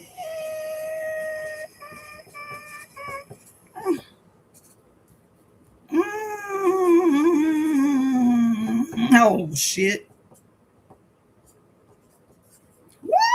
Okay. All right. So let me do it like that, so you know exactly what it is. Okay. And so in the north, okay, so this 5 elements chart is drawn as a cardinal description of the 5 elements. So in the north, you have the fire element, which is interesting. In the north, you have the 5 elements. In the east, on this one, so on this one, in the east, you have the earth element. In the west, you have the wood element, so on, so on, so on. But in the cardinal directions of the 5 elements, you have in the north, I'll just put it, you have the fire element, which is also the heart. Okay. In the east, you now have the metal element, which is let me do it like this. You have the lung and the large intestines. In the south, you have the water element, which is the kidneys and the urinary bladder. And I will take a second. Let me take a second too, because with the kidneys and the urinary bladder being represented by the water element, I'm just thinking about this, and I guess it's like when you get deeper into the actual function of the kidney that it is mentioned, but I feel like it should be drawn out more, because the kidney as the water element doesn't just include, quote, the kidneys and the urinary bladder, because our Western mind default, when we think about the kidneys and the urinary bladder, we think about pee. That's it. In our mind, the only function of the kidneys and the urinary bladder is to pee, right? Is water, and we automatically deduce water to be pee, right? And so I feel like there's a way that I should articulate this in the future. But the kidneys, the water element is also and all of this is still inherent in the function of the kidneys. But for a lay person, for a person schooled even in the minimal Western sciences, you don't think about this shit. So even if somebody tells you, even if you go to an acupuncturist and they're not taking the time to explain to you while they've given you a diagnosis of like kidney yin deficiency, that's like Greek, if you don't know what the Chinese function and behavior of the kidneys are. You understand what I'm saying? Because what they put under the umbrella of kidney function in Chinese medicine is about human sexuality. Your reproductive organs are governed by, so it should be your kidneys, your urinary bladder, and like your gonads. Like, let me put gonads, because we both got gonads. Put gonads. I'm gonna do that for the future on. I don't know why I just thought about that, but yeah, your gonads, and I'll put bones. It's a lot more than that, but like, at least when you hear kidney and urinary bladder, and I'm talking about it, you know right away she's talking about my reproductive organs. She's talking about my my water balance and electrolyte balance. That's the typical kidney urinary bladder function that we think about, but also the integrity of your skeletal structure is because of your kidneys. The reason that my hair turned prematurely gray is because of my kidneys. The reason that we, as we get old, start to say, huh? Can you say that again? Is because of the kidneys. The reason, again, because of the skeletal structure, the reason your teeth fall out like they did when you was a baby is because of your kidneys. The reason that women go through menopause, and why menopause looks so different from woman to woman, whether some women may have hot flashes and some women may not, is because of the kidneys. This rampant crisis of, what y'all call it? The population crisis, and why nobody is having babies no more. The kidneys, bitch. And just to fuck you up a hair more, the emotion that injures, damages the kidneys is shock and awe, or shock and fright. So when we talked about this the other day, but when you are constantly bombarded with images of destruction and dismay, children screaming, women crying, this and that, bombs and this and that and this and that and this and that and this and that and this and that, as your ugly fucking president entered into his second term saying that wait until I get inaugurated, it is going to be a shock and awe campaign unlike has never been seen. That's what his entire cabinet was saying for 3 months, like an ongoing mantra on a loop. Shock and awe, shock and awe, shock and awe. They know this theory. It is Nixon that was responsible for bringing Chinese medicine to the United States. They know this theory. If you want to completely subdue a population to the extent where in this relationship between the water element and the wood element, that the water element is so injured through campaigns of shock and awe that the wood element, aka the gallbladder, which is the judge, and the liver, which is the general, will not be able to call up courage to defend itself. This shit is textbook Chinese medicine that is happening to us politically. So when I'm always talking about how we have to diagnose the world and approach a resolution to the condition of the world like we would if we was a scientist, like we would if we were a doctor, because these motherfuckers are using this old ass theory to literally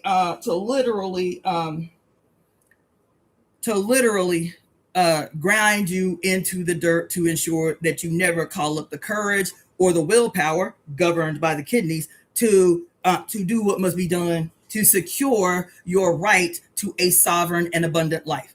That's what we are diagnosing the earth.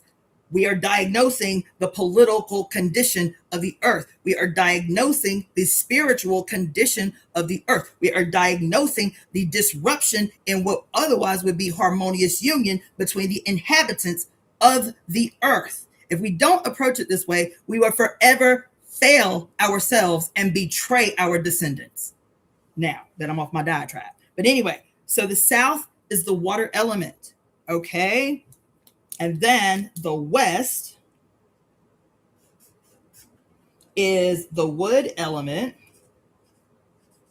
which is the liver and the gallbladder. And then in the middle, in the center, you see the stomach and the spleen as the earth element. So this is the cardinal interpretation of 5 elements theory. I learned this way with the 5 elements chart like this, which I still love and use and teach to kids because it's really easy for them to comprehend. But the more I think about it, and especially because this chart displays, see, this chart is still an equitable relationship, which is what this is attempting to demonstrate. But this equilibrium, this harmonious union could not be if the earth is not already capable of sustaining itself in an abundant way so that it can always distribute what the others in this relationship need. Because in the description based on Chinese medicine, the function of the spleen and the stomach is called TNT. It is to transform and transport. Transform and transport. So the spleen takes all the chi that we get from the air that we breathe, all the chi that we get from the food that we consume, and the drinks that we drink. So the air and the food and drink is transformed by the spleen and then disseminated to the other organs. And at the same time, the food chi and the drink chi is what is necessary to build blood, to generate blood. See? So I like the cardinal direction presentation of the 5 elements that places a centrality of importance, not hierarchical, a centrality of importance of the earth element in its relationship with all the other elements, because earth precedes all of these. Couldn't be no wood without no earth. Couldn't be no metal without no earth. Couldn't be no fire without no earth. Couldn't be no water without no earth. This places a centrality on the necessity for a strong earth in order to have strength and optimal function in the other elements. I hope that made sense. Okay, so I'm done with that. That's the last thing I'm gonna say about that. Now let's go all the way back up to the top. 2 hours later, let's see.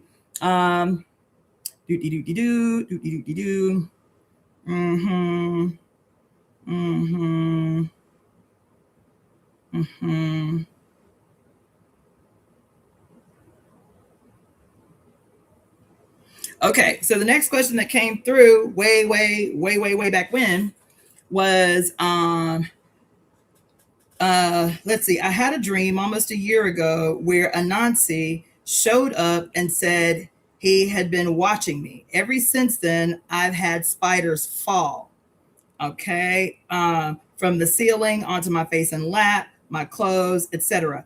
I was at work once and someone pointed out that a spider was hanging above my head. I'm not West African, I'm East African, and I only know of Anansi from my love of mythology and folklore. Do you have any advice or suggestions if there's anything that I should do about this? Let's see. I think that's the end of that. Okay. So I love this question. I love it. Love it. Love it. The reason why is because in the year 2009, when I was a very brand new baby,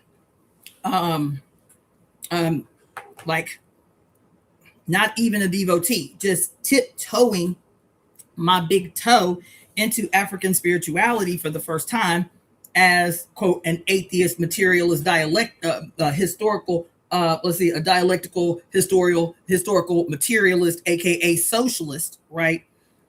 I was tiptoeing into my walk in the tradition of Ifa.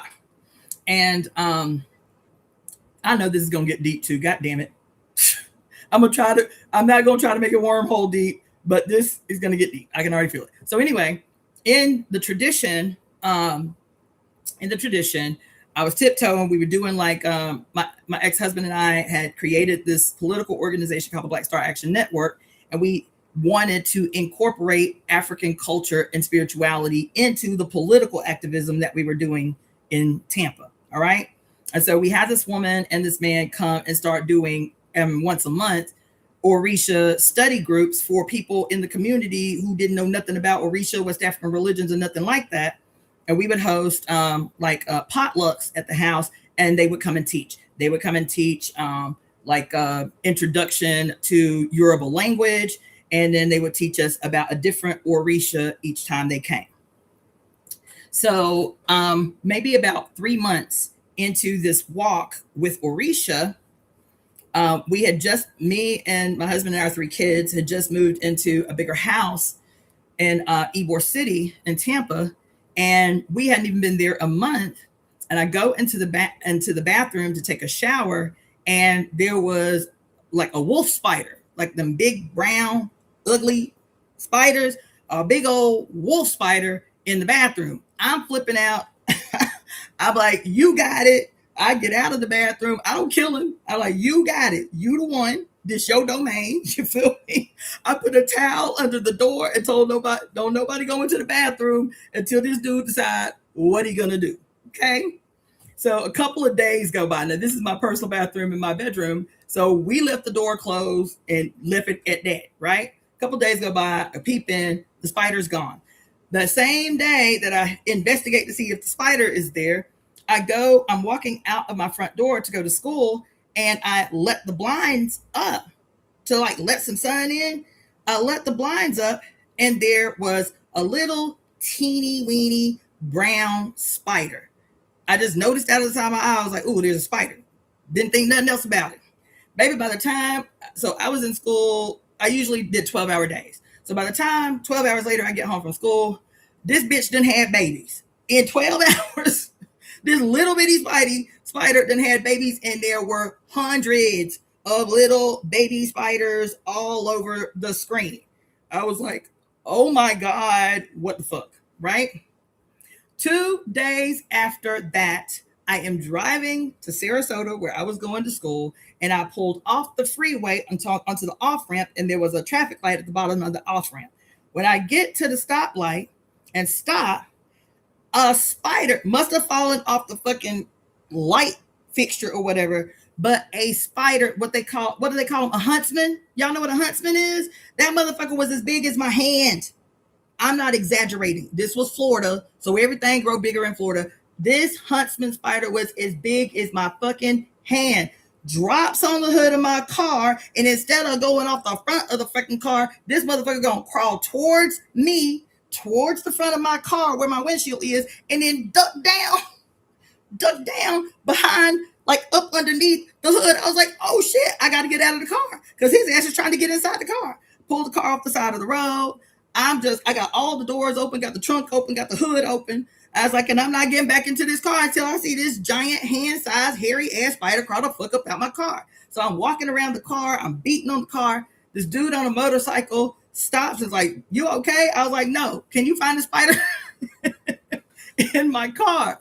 So this is 3 times in a fucking week. I was like, now mind you, I'm baby brand new in the tradition. But I was like, I ain't seen a spider in 5 years. All of a sudden, I'm seeing spiders, multiple spiders in a week. So I called my godmother. This is the woman that is, helping me into my introduction into the tradition.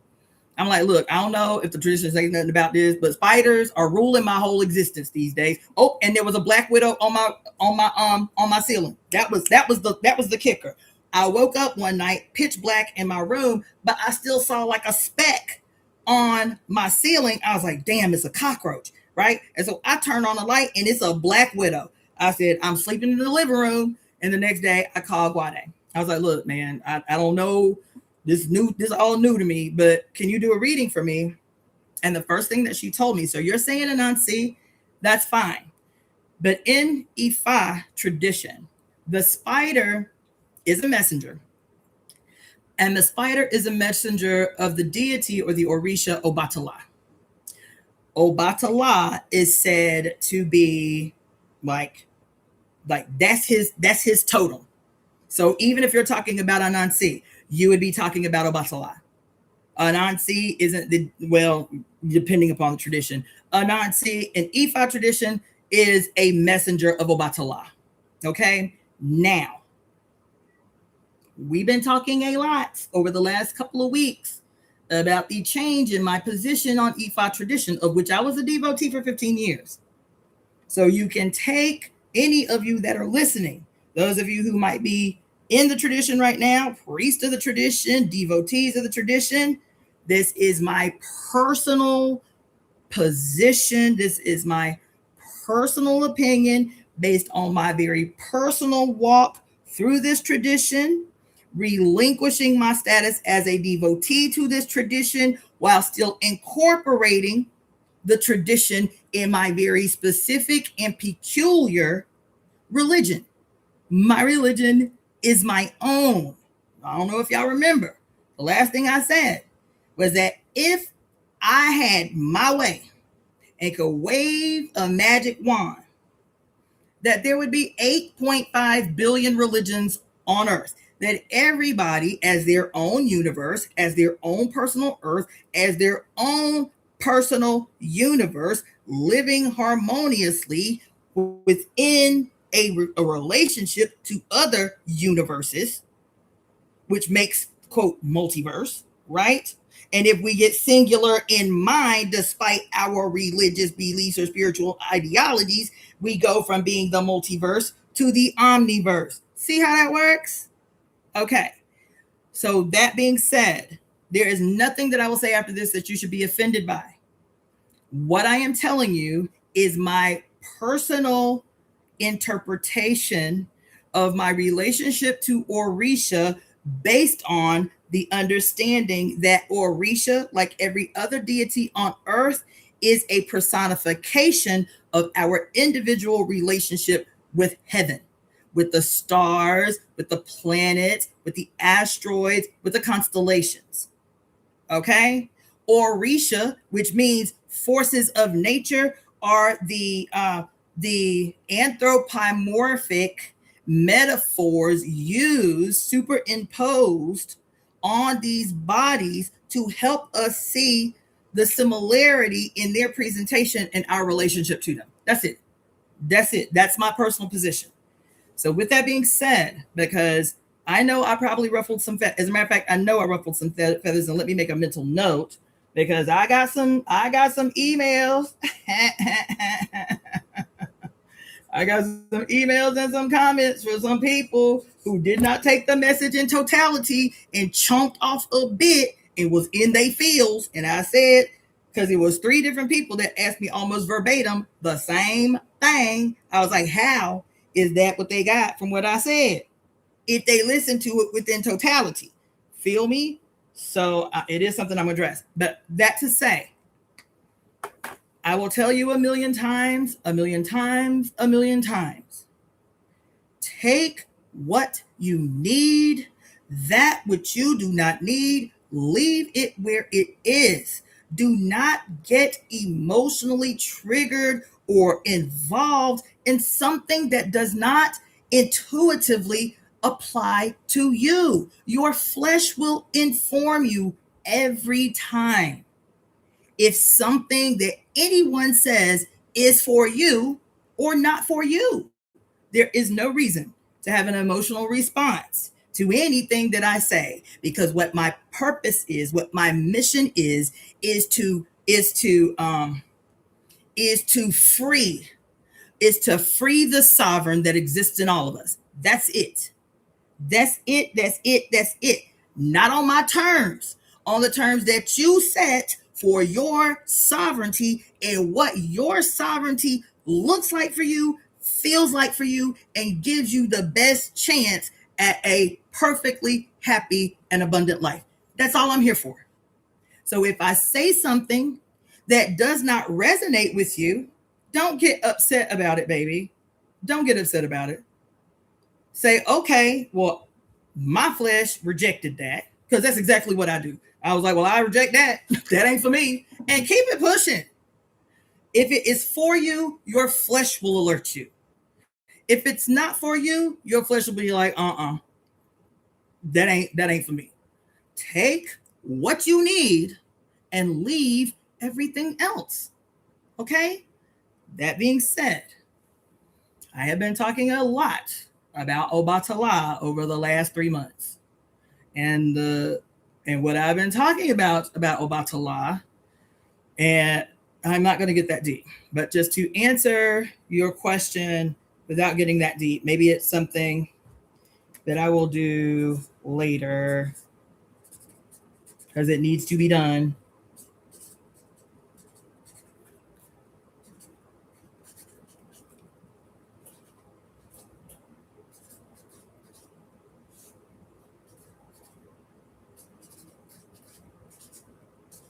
Because it needs to be done. It's important. So I'm going to tell you what happened with me when I was seeing all of these spiders in like rapid succession. And I got the reading from my godmother. She basically told me that the Odu, I don't remember specifically, but the Odu was basically saying that that because, okay, let me tell you one more thing. That according to Ifa, the spider, which is a totem, probably the chief totem of Obatala, it represents a similar thing I think is said about Anansi, that he represents a person that is crafty. Damn.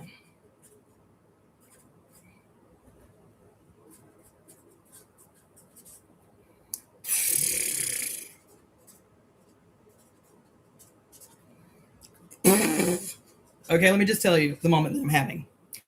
Because in the story of the spider, in the story, depending upon who tells it, I've seen it both ways, but the craftiness, particularly as a totem of Obatala, the craftiness represented by the spider is not, because the spider, the way Anansi, the way Anansi is talked about is like a craftiness that is synonymous with like trickster iconography, right? The trickster.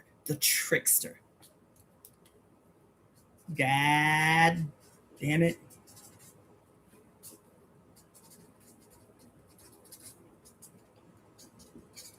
Right? Which kind of inherently infers something sneaky or sinister. That's not what the iconography of the spider under Obatala represents. Typically, when you see a spider, when you are seeing emblems of the spider, images of the spider, or whatever, fuck.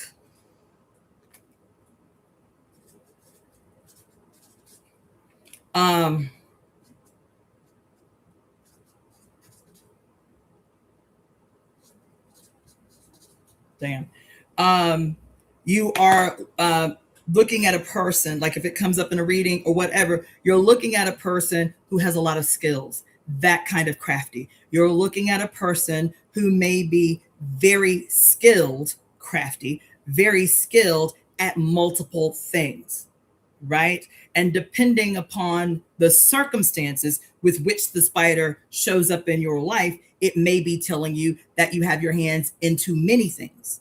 It may be telling you that you have been in one trade for too long and you need to branch out. You need to try your hand at something else. You see what I'm saying? So it might show up as you've been in the same job for 20 years and there's not a lot of room for growth in the company. There's not a lot of opportunities to, quote, climb the ladder in this company, but you in the meantime have gained a lot of skills and expertise in these 20 years that is not showing itself as a benefit to you. Like the more skills you acquire, the more pay you should be benefiting, the more you should be benefiting from those acquired skills. And so it may tell you, okay, look, you good at this, you have perfected this, but you are not benefiting from now the output that is benefiting the company at your expense. no room for growth, but you've got all these skills and you're doing all this extra work for the company, and it's not bettering your life. But the spider may be informing you that it is time to take those skills and apply them someplace else that can now actually benefit you. Can you take the benefit that you were giving now for free to this company and grow the benefit for yourself? You feel what I'm saying? So again, I still love divination. I still obviously practice divination. I'm always telling y'all about readings or whatever. But it is the nuances about what's happening in your current life that will determine how the spider is showing up in your life. I will say this. One of the first identifiable things that entering into a tradition of my ancestors, entering into a tradition of my cellular origin, I'm telling you, almost immediately without thinking about it, it changed my relationship to the natural world. The first time I heard about the spider of Obatala, from that day, never having heard it before in my life, from that day to this, I have never killed a spider. Never. Not only never killed a spider, it was like my inherent fear of spiders literally disappeared overnight. What had been a terror of spiders my whole life, almost instantly, without thinking about it, became a really intense reverence for spiders. So much so, I had a spider living in my bathroom window at the apartment I just left. And this is when my grandchildren were still there. And so I kept the window closed at night, but every morning I would open the spider and I would say, what did I call her? What was her name? I don't even remember what I named her, but I named the little spider and I just let her do her thing. You feel me? So one day, my granddaughter, Kalani, was about 3, and she is watching me put on makeup in the bathroom, and she said, Yaya, how young we impart this shit on kids. Yaya is a spider. I said, girl, take a deep breath. I said, that's my friend. She said, that's your friend? I said, yeah, that spider is my friend. She live here. She said, what's her name, Yaya? And I told her whatever name I gave the little spider. And she said, Yaya, okay, so you're not scared? I said, no, baby, there ain't no reason to be scared. She just over here doing her little thing. And then a few weeks later, she had some little babies. But from that day on, Kalani would come into my bathroom. Never did that before. Come into my bathroom just to look at the little spider. You feel me? And so that frequency, that resonance, seemingly simple transformation in my behavior, in my relationship with spiders and snakes. Me and snakes. But how many pictures y'all done seen of me over the last several years carrying big ass snakes, big ass albino boa constrictors over my arms and shit? I'm telling you, nothing is small. There is no detail that we must not address, because we have literally been terrorized of the natural world, especially we women. Oh my God, it's a bug. It's their bug. Child, we have literally been terrorized out of power. And there is nothing, no detail that is too small. Because once your frequency changes, like in this relationship that I had to spiders, where I have never killed another spider, I actually welcome the presence of spiders. And if they are too big, then I'm like, okay, me and you cannot coexist in this space. So what I'm going to do is take a little cup and scoop you up and take you to a safe location on the other side of the yard. You feel me? But no revile, no just no, I can't live comfortably with you living up in my house. I respect you, but I'm going to have to give you a new home, boo. Literally speaking that out loud, and it changes everything, right? So for you, who was it that asked me this question? Okay, consider the mango. So the first thing that I would do, consider the mango, is you said that you have been studying, what did you say? Let's see, studying,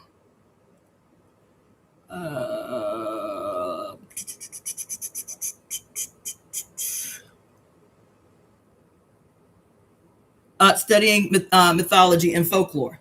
That's the first thing you start with. As you are West African, Every culture on, and I don't remember how many hundreds of religions that they say, or spiritual systems that they say exist on the continent, but whatever your country is, or whatever your pre-colonial tribal association was, you feel me?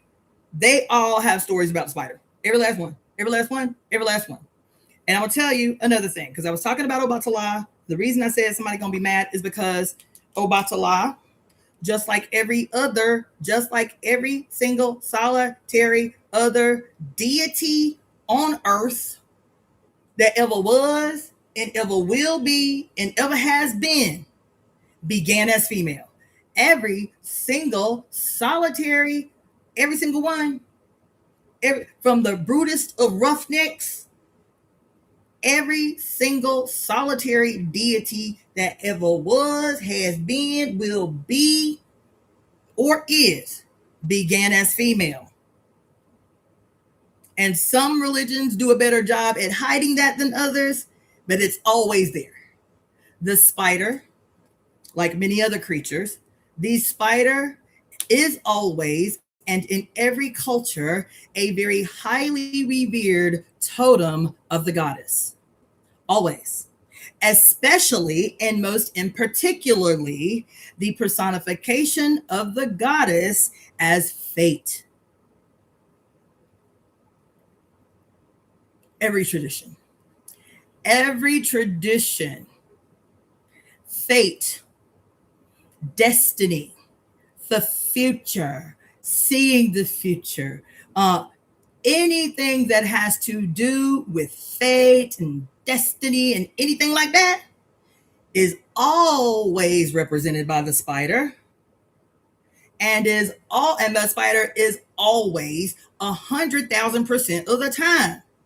The spider is always a totem of the weaving goddesses, whether it's the fates in European tradition, or the Nords in the Nordic tradition, or the Norns in the Nordic tradition, or the what are they called? The Maori, the Maori in European tradition, or the Iami Ajay in an Ifa tradition. The list, whether it's the goddess Neith in Kemetic tradition, whether it is great grandmother spider in Native American culture and tradition, who is always pictured as an old lady with silver hair and a fully old woman face and the body of a spider weaving a web that literally is placed over the earth. All the time, every time, in every culture, in every period of time, except when the successful takeover of patriarchy of the iconographies of the goddesses before him, all the time. And I'm going to tell you something else going to fuck you up. This is the reason for why we have the World Wide Web. The World Wide Web, among all kinds of other iconography that I could put y'all on and would blow your mind. But the World Wide Web was literally structured after the stories, the iconography of the great weavers of human destiny. That's what it was fashioned after. That is the origin of at least the philosophy that gave rise to the World Wide Web. I will fuck you up just to hear more. There is a whole school of thought, and this is not some school of thought in mythology, in like coding and programming and that kind of tech science and shit, that the oldest point of origin for the World Wide Web in general, and for the coding that gave rise, the coding mechanism that gave rise to the World Wide Web, the one of the two oldest reference points used for modern coding was the I Ching of Asia, and the oldest being the Ifa Odu. The Ifa Odu. All the Ifa Odu is ones and zeros. You want me to show you? See these two cowrie shells in my hair right here? When you read, throw, it's called Didi Ogun, I believe, is the casting of the 16 shells. That's the form of divination that is used by Babalawo. You have 16 cowrie shells that are split on the back. So they're not whole, they're like split on the back. And so this upward facing shell represents the one, which is actually obvious. And then the back of the shell that is split literally represents the 0. So here you have a 1 with the shell facing up, and here you have a 0 with the shell facing down. You have 16 cowrie shells that are connected by a chain, which I'll say something about maybe on another day. And of those 16 cowrie shells that are thrown into divination, there are 256 potential ways that those shells can fall. Of the 16 cowries, there are 256 potential patterns, potential codes, 256 potential ways for the shells to fall. For each fall cast by the 16 cowrie shells is a corresponding Odu or story. 256 stories that tell you the casting of the shell. Any divination for that matter is no different than what I just did with this sister. It is a diagnostic process, and it is an issuing of a prescription. So you don't ever go to the doctor when everything is right as rain and you feel the best that you have ever felt in your life. You don't go to the doctor then. You go to the doctor when something is not right, when something is wrong. When you go to the doctor, what's the first thing that happens? You say, doctor, I don't feel good, and this is what I feel. And the doctor, listening to you describe your symptoms, says, I suspect it's this and this and this and this. This is your relationship to the diviner of whatever persuasion. So the diviner, listening to your symptoms, casts the 16 cowrie to diagnose. He already has a suspicion formulating in his head, but he or she casts the 16 shells to confirm or reject what he is thinking when he is hearing you give your symptoms. When the shells are cast, both the diagnosis of this condition and the remedy, the prescription for this condition, is cast down in the divination. Okay? And then it's your responsibility to either act on the remedy, just like you go to a doctor. He say, well, I think it's this and this and this and this, and he writes you a prescription. You still have an option of whether or not you're going to get the prescription filled. So in divination, the diagnosis is thrown down and the remedy is thrown down, and the remedy you can either accept or reject. This is what all divination is, right? But I got off on that because the 16 cowrie it has been said in many spaces that deal with the early days of web design and coding and all of that programming, is that the oldest reference for coding is the divination by the 16 cowrie or the Ifa Odu. So when I tell you that the World Wide Web is based on your stories, on your history, on your traditions, and on your, what they thought was ooga booga, on your understanding of spiritual sciences that gave you a much clearer relationship to the world around you. So what seemed like ooga booga to them was actually a very well-known, long-established science among you and your. So they take your shit, even though they think it's ooga booga, terrorize you away from your original science, and then step out into the world like the creators of everything that they stole. So the spider is quite possibly across the world. The spider is quite possibly the most revered creature among totem animals. If not the spider, she is a close second to the serpent. But yeah, so there you go. So the spider is always good, always good. The spider is always benevolent. The spider coming into your life is trying to alert you to something specific. Okay. And only divination can help you to understand the specificity of what it is she's trying to communicate to you. But do not kill spiders. She is trying, her presence always represents a blessing of some kind, whether it is monetary, whether it is situational, or what have you. Her presence always represents a blessing. We just have to be in this process all the time of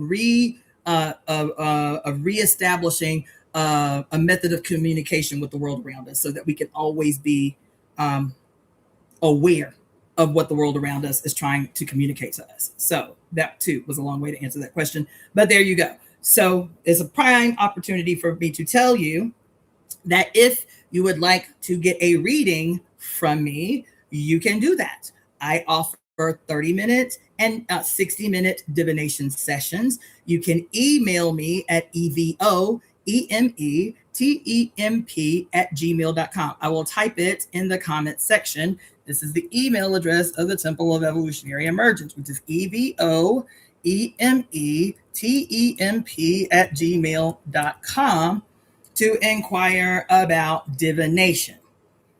I have said in front of a bunch of y'all, the specific sister who had this question about her health, that I will do a wellness consultation with her. I have not done consultations, I don't know, in about a year. I think it's been about a year since maybe about 8 months since I did a consultation. Yesterday, I did a treatment for the first time in a year, like put my hands on a human for the first time in a year, right? So I'm still being very timid about entering into those spaces, but for extenuating circumstances like this sister, where I know that there are some things that I can impart on her that can make a major difference with minimal effort on my part. So if there are extenuating circumstances and you do need a 5 elements wellness consultation, I do offer a 1 hour 5 elements wellness consultation. And I will type up, because I'll be typing the whole time I do your intake. And so whatever I type up, I will email to you as the routine or dietary changes that I suggest you need to do, whether temporarily or long term. If you need medical grade, like Chinese herbs or any kind of nutritional supplementation or what have you, that I will type up in real time and I will email that to you so that you can move on from there. So again, if you have extenuating circumstances, I will consider making myself available to do the 5 elements wellness consultations. Just inquire by sending me an email. Okay, so hopefully that answered your question. So something good is trying to come to you.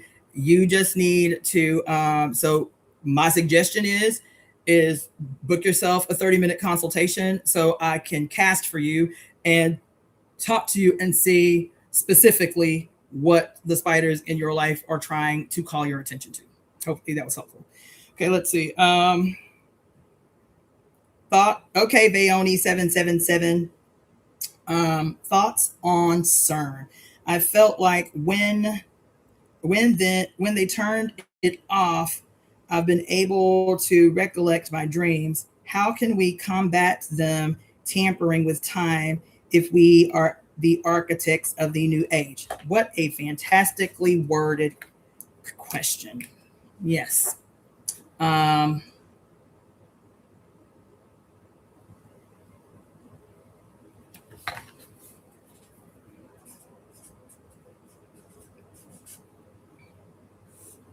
So first thing, as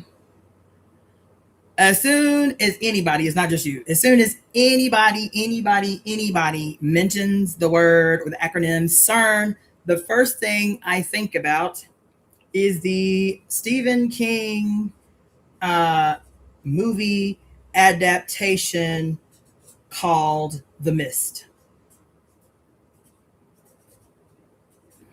For those of you who are new to my channel, just get used to it. I talk in movie. I speak in movie. Okay? That's my code. That's my what seemingly random, mundane code is movie. I speak in movie and I speak in song. So just get used to it. The Mist. Every time, no matter what it is, anytime anybody says CERN, the first thing I am thinking about is the movie adaptation of Stephen King's book, The Mist. Okay, so if you haven't seen it, the first thing that I would suggest is that you watch it, but watch it with a discerning eye and a pen and a piece of paper. Okay, with a pen and a piece of paper. And when I mean a discerning eye, pay attention to those things that are seemingly innocuous and subtle or maybe even insignificant. Those things are the things that should stand out. Yeah. Remember me always talking about, for a long, long time, talking about we have to be able to see the majesty in the mundane, right? We have to be able to see the magnificent in the seemingly minute. That's how we have to see. Because I'm always talking about how they hide it in plain sight. How do they hide it in plain sight? They make it seemingly small, insignificant, just a random little detail that has no bearing. Always. If you need something other than recognizing the majesty in the seemingly mundane, the magnificent in the seemingly minute, and you need more political language, think about the story of the War of the Flea. For those of you who are political or military historians or strategists, think of, because you know what it is if the rest of these people don't. Think what I'm talking about when having a discerning eye all the time, whether watching TikToks or watching a movie or listening to your favorite throwbacks. Listen, watch, hear, thinking about the War of the Flea. Think about that.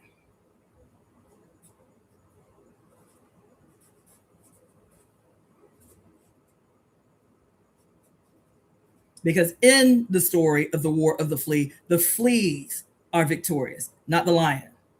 The fleas are victorious. Do you understand? And the reason I'm saying that is because in response to your question, I had watched The Mist several times, and I, like everybody, was like, you know what I'm saying? The monsters and all the, you know, they get you distracted with the like shock and awe, like the jump scares and all the controversy and all of this shit. So you miss the minute. I did. You miss the minute. Okay. And so I'm not going to give it away. I might need to rewatch it and maybe it'll be a movie review or whatever. But I didn't catch the minute until the very last time that I watched it. I was like, holy shit, how did I not see that? Don't y'all hear me say that a lot? Damn. I don't watch this shit 30, 11 times. How did I miss this shit? Because my eyes are new. Because my ears are new. Right? Because my worldview has changed to recognize, oh my God. Yeah.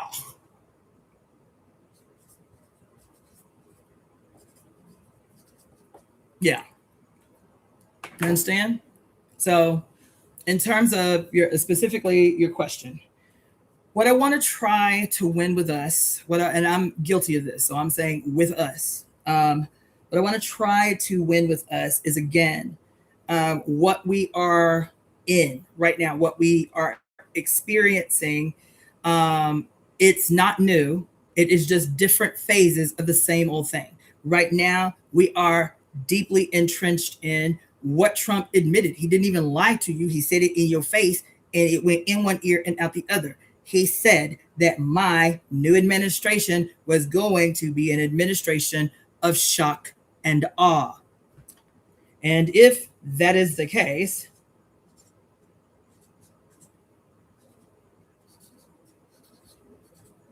and now I have told you the very biological, emotional, chemical, hormonal impacts of campaigns of shock and awe, right? What is one of the things that I talked about in this guy's campaign of shock and awe? You remember me talking to you about a psychological concept called disaster amnesia? Y'all remember that?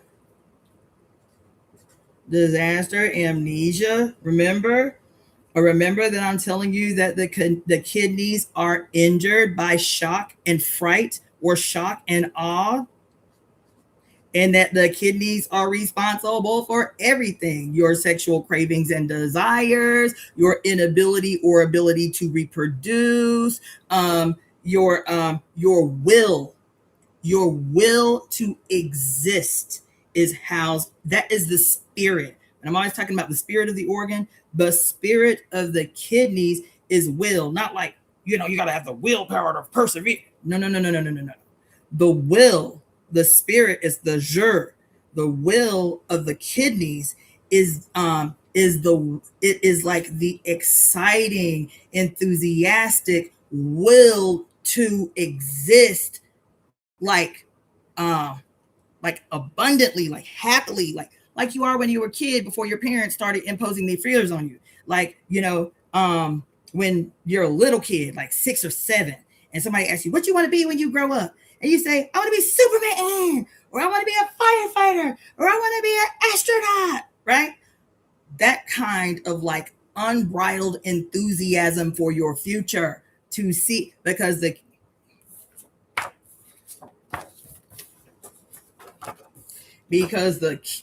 kidneys as the water element is your connection. Did I write that there? Oh, that's the other thing. Also DNA. In the water element, DNA.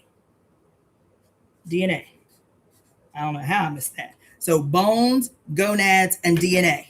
That's your kidneys.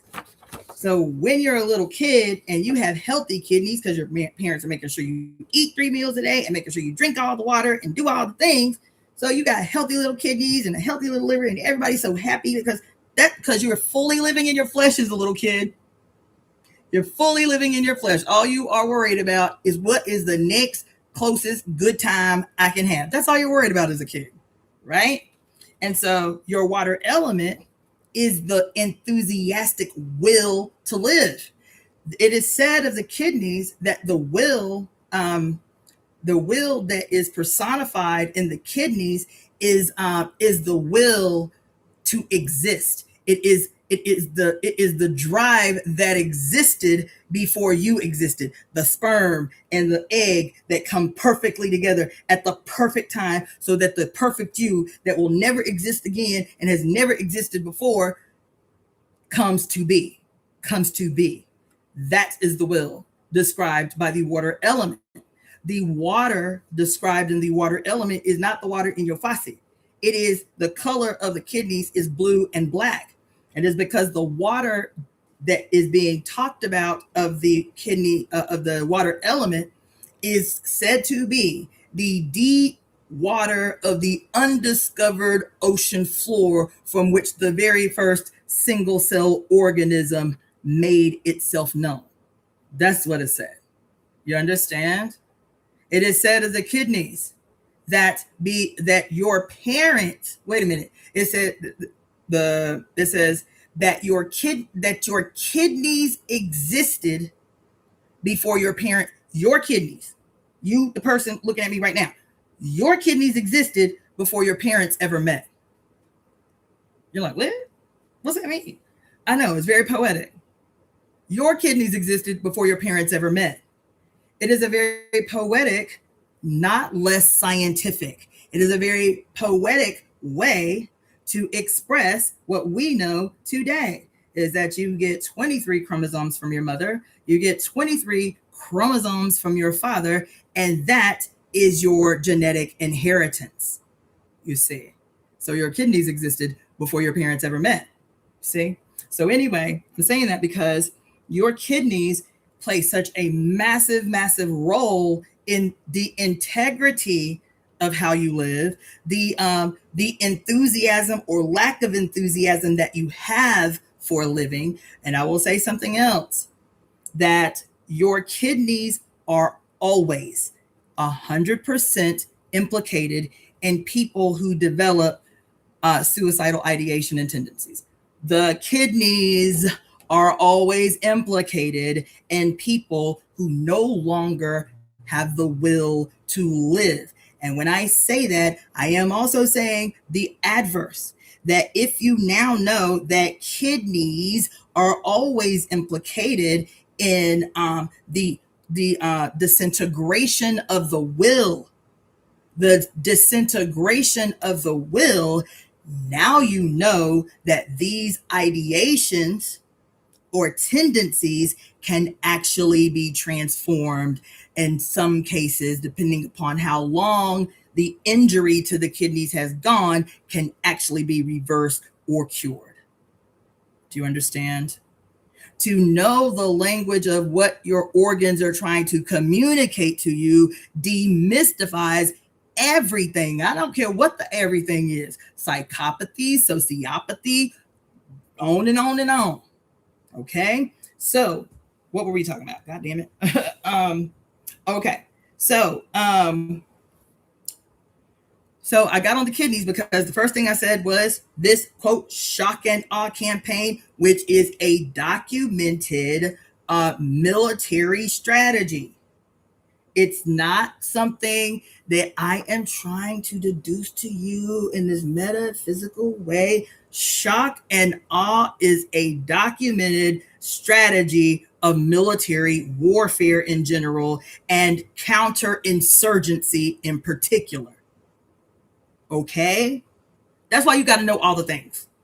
I know all the things, so you can know all the things. You have to know all the things because all the things are connected. So I'm talking about shock and awe and how it radically injures the kidneys. As a matter of fact, you know now it's not a wise tale. You've heard all your life that if a person is scared, like sufficiently scared, like shock beyond imagining, that it can cause their hair to prematurely gray. Like say a woman has a child and she finds out that her child has been in a serious car accident and they're 16 years old, right? That the amount of stress before she knows anything about her baby can cause her to prematurely gray. We've seen it, right? We've seen stories where we hear that a person was so terrified that by the time they were 30, they had a head full of white hair.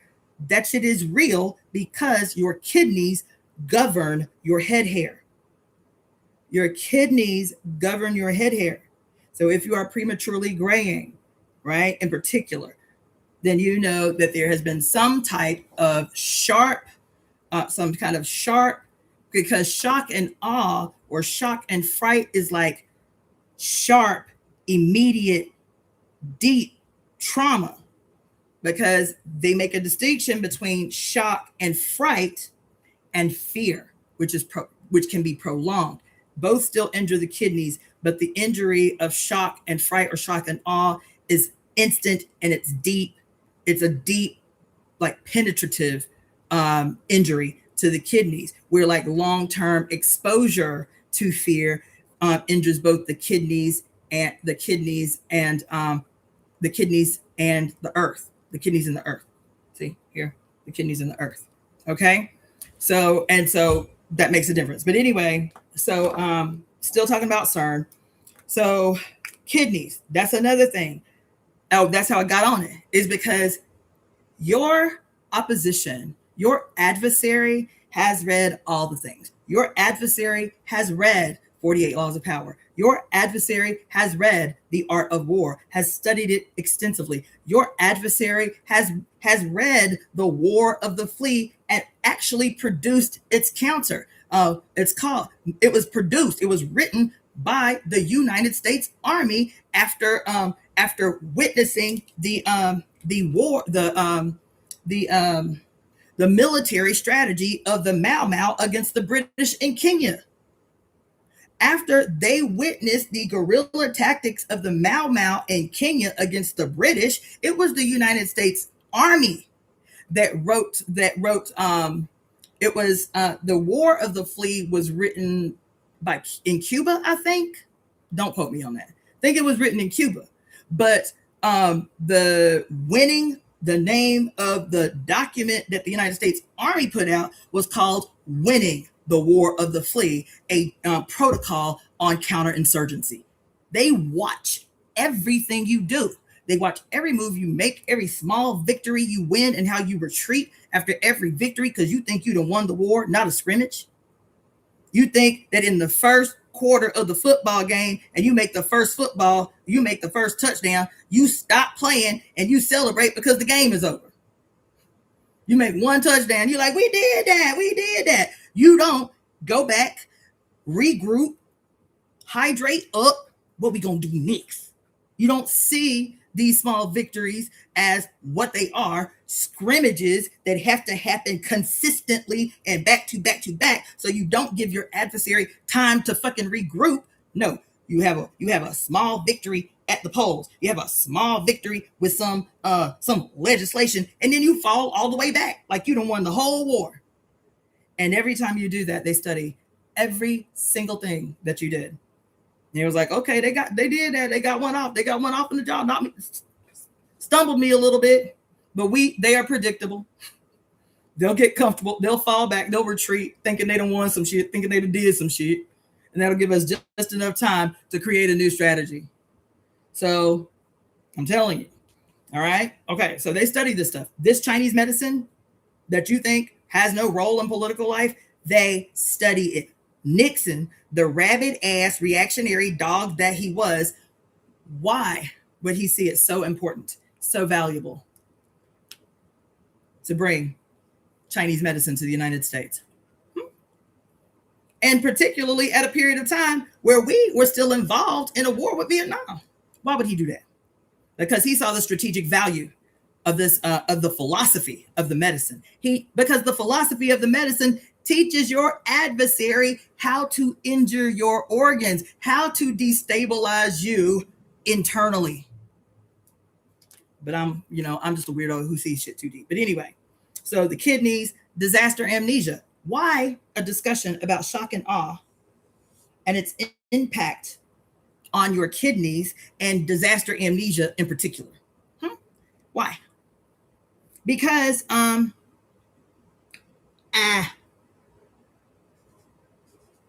oh my God. Because what did Mary Daly say that I'm going to tell y'all every day for the rest of my life? Every day for the rest of my life until you believe it, like holy doctrine. What did Mary Daly tell us in the book Pure Lust? She said today, the work of the fates is to do what? To redefine time. To reclaim possession of the process of naming. And the only way to do that is to cast a global spell. No, she didn't say spell. She said cast a global exorcism. Cast a global exorcism that will break the spell called the amnesia of women. This is why a strategy of shock and awe that is going to guarantee disaster amnesia is so important as a military strategy of these patriarchs that y'all have allowed to so comfortably take possession of the wheels of power everywhere on earth, because Trump ain't the only one doing it. That's what she said. The only way to redefine time, talking about your CERN question, to redefine time, to reclaim power over the naming process is to cast a global exorcism that breaks the global spell called the amnesia of women.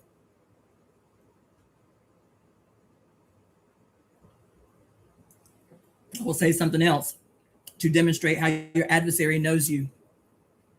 Because guess what else the kidneys are responsible for? That is directly responsible, and I didn't even realize it until this moment. The kidneys are responsible, the kidneys govern what is called the sea of marrow. The sea of marrow. The sea of marrow is your brain. So in 5 elements that I've been teaching you, the heart controls the mind, the contents of the brain, both the subconscious and the conscious mind. Both the left and the right mind are controlled by the heart. The subconscious and conscious mind are controlled by the heart. But the element that controls the heart, the water element, controls the brain matter itself, the tissue. What we call the sea of marrow is the brain. It is the kidney that governs the brain, and the heart, in her harmonious relationship with the water element, that governs the contents of the brain. And to get just a little bit deeper on you, it is the water element that controls the sea of marrow, or your brain matter. It is the heart that governs the content of the brain, what we call the mind aspect of the brain, subconscious, conscious mind, right brain, left brain. But it is the earth that governs and controls the intellect. Don't you know your adversary knows that? Don't you know your adversary knows that? And because your adversary knows that the kidneys govern the brain tissue, they have all of these strategies that they know can create conditions of premature aging through injuring the kidneys, shock and awe campaign, injuring the kidneys with shock and awe, fear and fright, constantly, daily, all the time, showing you images of how little power you got, showing you images of ice beating up people, showing you images all the time, because they know, as a strategy of shock and awe, also knowing the science of the philosophy of this medicine and how to manipulate your very organs, that if they can injure the kidneys enough, that they create a condition called disaster amnesia that never allows you the opportunity to recollect what you need to know from the last time they did this shit and what you need to do in response to this thing that you see now as a pattern that they always do. So now you know, now you're clear. The liver, the son of the water element, the wood element, the liver and the gallbladder, with clear discernment, so that the general, the liver, can now judge the scenario and say, okay, as the general for the whole empire, as the general for the whole universe, this is the strategy, because I opened into the eyes, the actual eyes and the metaphorical third eye. I can see the whole big picture. This is the strategy that I have come up with, that we can get the one off on this bitch. You see how I'm talking about that? So it's not, I don't know how I didn't see this before, but the fact that the primary condition that they call disaster amnesia, that is most identifiable in people, particularly who live like in conflict zones, who are always witnessing war, like Congo, like West Africa, disaster amnesia, where they almost move in the world like zombies, because all they're trying to do is just survive from day to day, So there's no time to reason, to discern, to plot, plan, and strategize. They are literally just fighting for bare minimum existence. This is disaster amnesia in its extreme presentation. But in its not so extreme presentation, and still equally concerning presentation, is the fact that you can see the wake up at 8 o'clock in the morning and the sky is jet black from fires billowing from every single place, and drive down the street scared, like, what the fuck is happening? And see people with masks on still sitting outside of coffee shops drinking coffee like ain't shit happening in the city. That shit blew my whole mind. How do you get so used to extraordinary disaster that you just go about your day like nothing is happening? I have seen that shit 3 times in the city. That is another personification of disaster amnesia. See? Okay. And then, okay. So the reason I even got up in that in your question about CERN is because I'm always trying to tell you, right, to make the distinction between being aware of what's happening in the world without being triggered every single time you see something presented as news that's happening in the world. Because you don't ever have to watch news again, and I'm not telling you to do that, but you don't ever have to watch the news again. You don't ever have to watch a TikTok again. And you can be crystal clear that while the world is what it is, and those that are in power are still in power, that the world, for the most ostensive purposes, is the fucked up, and it is deliberately created to be fucked the fuck up. You can assume that. And I'm not telling you to do what others do. I'm not telling you, okay, so if you make up your mind, you ain't never watching the news again. You ain't never watching social media again. I'm not telling you to check out. I'm not telling you, what do they call it? Like spiritual bypassing or being blissed the fuck out like the world ain't falling down around you. That's not what I'm telling you. I'm saying recognizing that all of your senses are being used and weaponized against you. And I'm telling you that the origin of the weaponizing of your senses and your organs, I'm telling you, is this philosophy. I promise you 1,000% is this philosophy. And if you know that, you know, just living in the community that you live in, that, okay, nothing different looks different in my community, so I can assume that the world's still fucked the fuck up. I can still assume that patriarchs in positions of power, I can still assume that there's 1,000+ billionaires in this country literally robbing everybody in the country blind. I do not need to see on repeat every day the myriad of ways that the world is fucked the fuck up. In this space where I am, these are the methods, these are the tools, these are the things that I can do. One, to prepare to secure my family, myself, and my community in the midst of fucked upness. One, and two, to be able to use other methods to communicate to people what they too can do, and this and that, and this and that, to prepare and secure or whatever, and play and celebrate and feel good as much as I can in the process.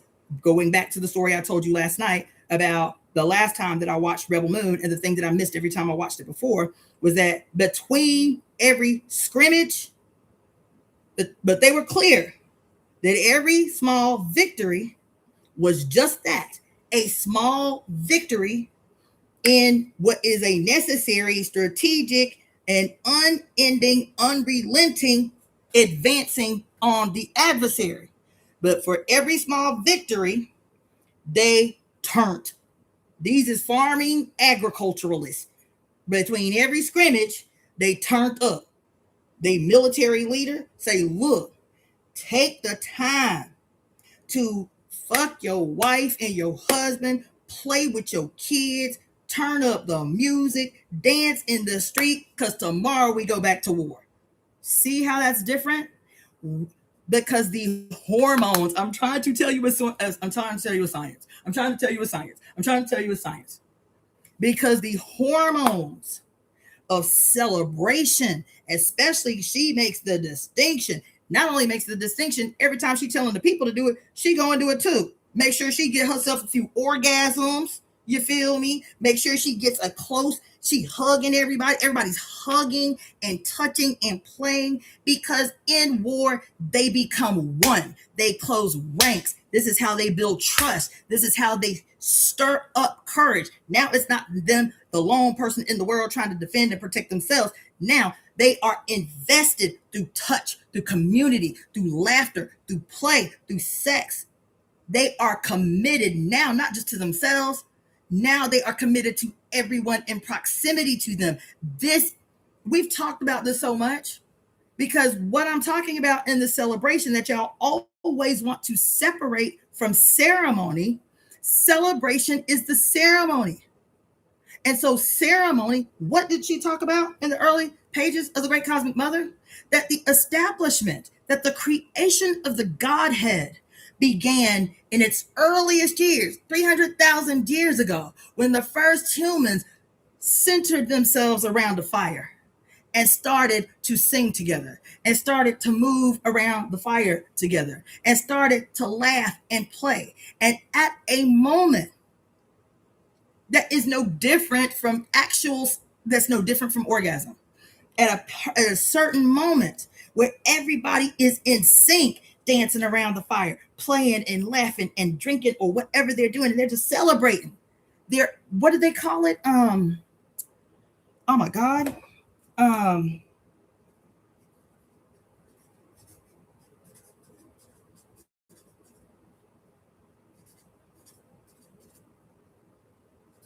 Oh man.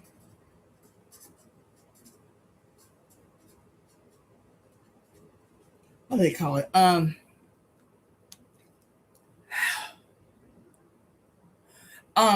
The etymology for the word ecstasy, right?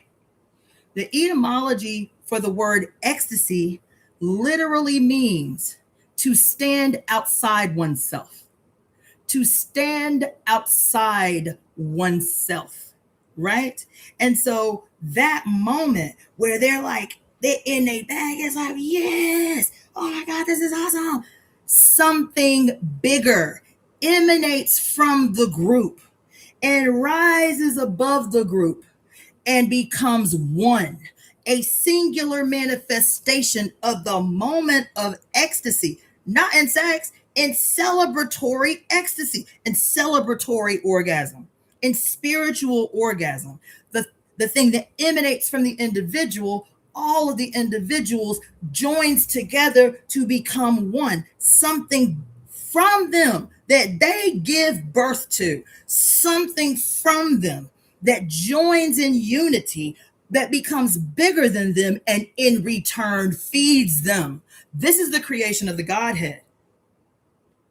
But now, Google the term Godhead, and the only thing that you will find in reference to the creation of the Godhead is in the Roman Catholic Church. So what is the Godhead that we have been corralled into creating? Do you understand? This is the Godhead that we must undo. So it's not enough for us to be mad, angry, militant, black nationalists, or mad this and that and this and that. No, we have to be paying attention to what they show us in our own face, and we miss because we do not recognize the majesty in the minute, because we do not recognize the magnificent in the seemingly mundane. See how I did that? This girl, between no matter how many losses, no matter how much devastation, after the battle for that day ended, they were going to eat good food. They was going to play with their babies. They was going to play their flutes and drums. They was going to turn and one old head said, I want to hear everybody in every hut having sex. I want to hear everybody having orgasms tonight. And everybody's like, yay. And then at 6 o'clock in the morning, everybody still naked and sex covered, got up to get ready to go do their training, to get ready for this adversary that was en route. I said, that is what we have forgotten. That is what we have forgotten. And it ain't even like we got to look that far back. That is what the indigenous did. What we call rain dances, or what we call war dances and war ceremonies, was the celebratory of the certainty of imminent victory. The certainty of imminent victory. As a matter of fact, oh my God. Oh my God. Oh my God. Oh my God. Oh my God. Well, we see it everywhere. We see it everywhere. But we see it through the lens of the patriarch in our head. We see it everywhere. We love so much to see, what's that boy name? I don't love it. I know y'all love it. But the what's it called?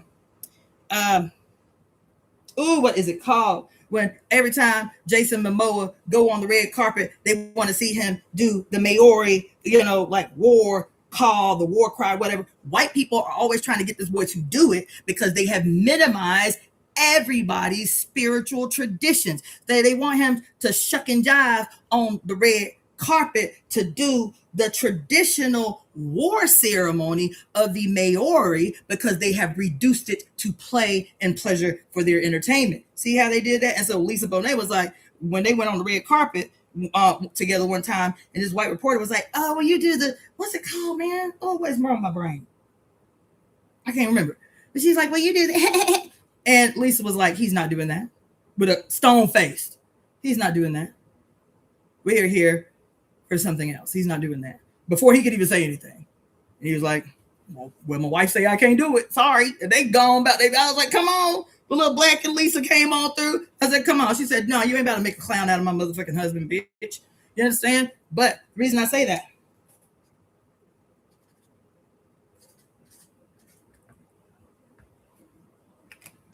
is because we if we dare to recognize from our own worldview and through our own lens what these presentations were, is what y'all today call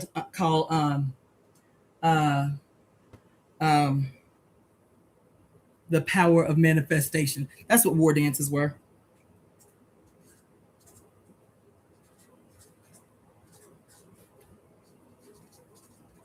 Ah.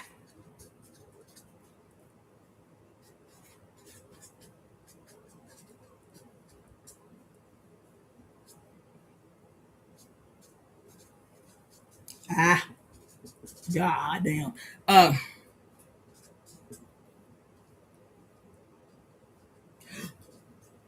Yo. Listen. That's what it was. The same thing, for whatever reason, last week when I rewatched Rebel Moon, I didn't even rewatch it all the way through. I was like, holy shit, how did I miss this all this time? It was no matter how violent and evil the adversary is and how devastating the scrimmage was, that as soon as the scrimmage was over, she was like, all right, brush that shit off. Go on in there, clean yourself up, eat some good food, turn up the music, get this shit crunk, whatever. You feel me? Fuck until you can't no more. Play with your babies until they pass into a coma. Cause tomorrow we go back to work. We go to get busy. You feel me? There's a scientific reason for that. For why the war dance, for why the rain dance, for why the Maori, all the things that we did. There's a science behind it. It is to undo. It is to. It is the harmonizing. It's the harmonizing.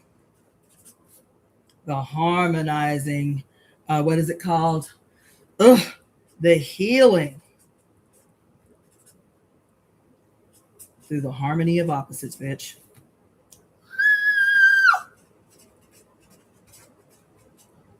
Oh my God. Come on in the motherfucking room, goddammit. Woo! The dance, the play, the joy, the orgasm, the ecstasy is healing in real time through the harmony of opposites. What am I talking about? For those who may not know what the hell I'm talking about. Oh my God. Oh yes. Mm-hmm. Mm-hmm. Oh. Mm-mm.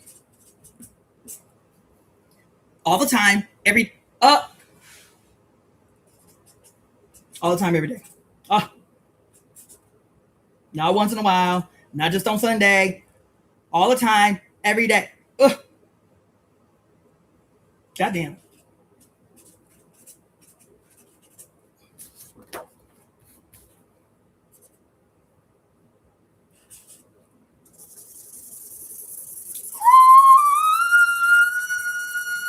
Shit. Oh my God. Oh my God. Fuck. Mm-mm. Listen. Listen.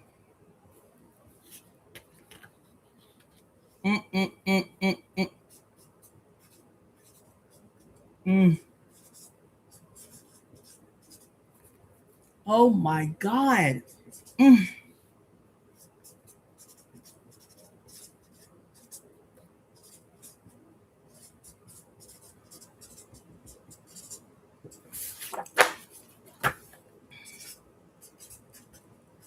All right. I know you don't see how this is related to CERN, but I'll tell you. I promise I'm gonna get there. I'll just say right away, the reason that I'm talking about all of this within the context of this question that you asked me about CERN is to allow your gallbladder to discern in any instant what information that is coming into your senses that is actually paramount for you to know. Call on your gallbladder in an instant to say, me knowing this information, is it going to impact my life in a beneficial way at all to know this information? And if the immediate answer is no, table it for another day, baby. Put it away until it becomes important that it makes a difference in your day-to-day doings. Because again, oh my God. Oh, fuck it. Oh, God damn it. Oh, God damn it. Oh my God, yes. Shit. Yes. Oh my God. Oh shit. Mm-hmm. Mm-mm. Mm-mm. Mm.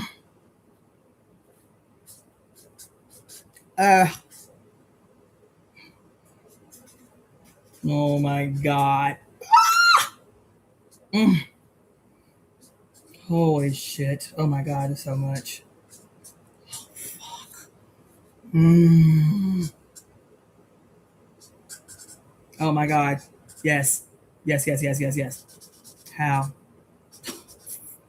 Okay. On any given day. Mm. Oh my God. Yo. Oh my God. Fuck. Okay. Okay. On any given day, just rely on your perfectly functioning flesh to do its job. Say, if you are going to surrender to some shit, bitch. If you are going to surrender to something, surrender to your flesh. Say, on this day, I perfectly trust my perfectly functioning flesh. I trust my flesh. I am going to default to my flesh. I am going to trust what my flesh is trying to tell me. I'm going to trust every first, no matter how seemingly insignificant the instinct is. That's going to be my default. That's going to be the answer to any question. That on that day, when you, oh my God, when you make that declaration, know that your gallbladder is your judge. Your gallbladder is what gives you clear discernment before any action. That clear discernment is what informs the liver on what move to make next, what thing to do next. Do you understand? So where CERN is concerned, and you asked me what, okay, they turned it off and able to recollect your dreams, and do not give these bitches power. Do not say that you were able to recollect your dreams because they turned CERN off. That is not why you were able to recollect your dreams. I do not care. I do not care. I do not care. I do not care. That ain't why you're able to recollect your dreams. That ain't why you were able to recollect your dreams. How can we combat them tampering with time if we are the architects of the new age? We are the fates. Time is ours. It does not matter what contraption they create, what illusion they present. It does not matter. All of it is a desperate attempt to get in front of stories they want you to forget. Everything, every construction, everything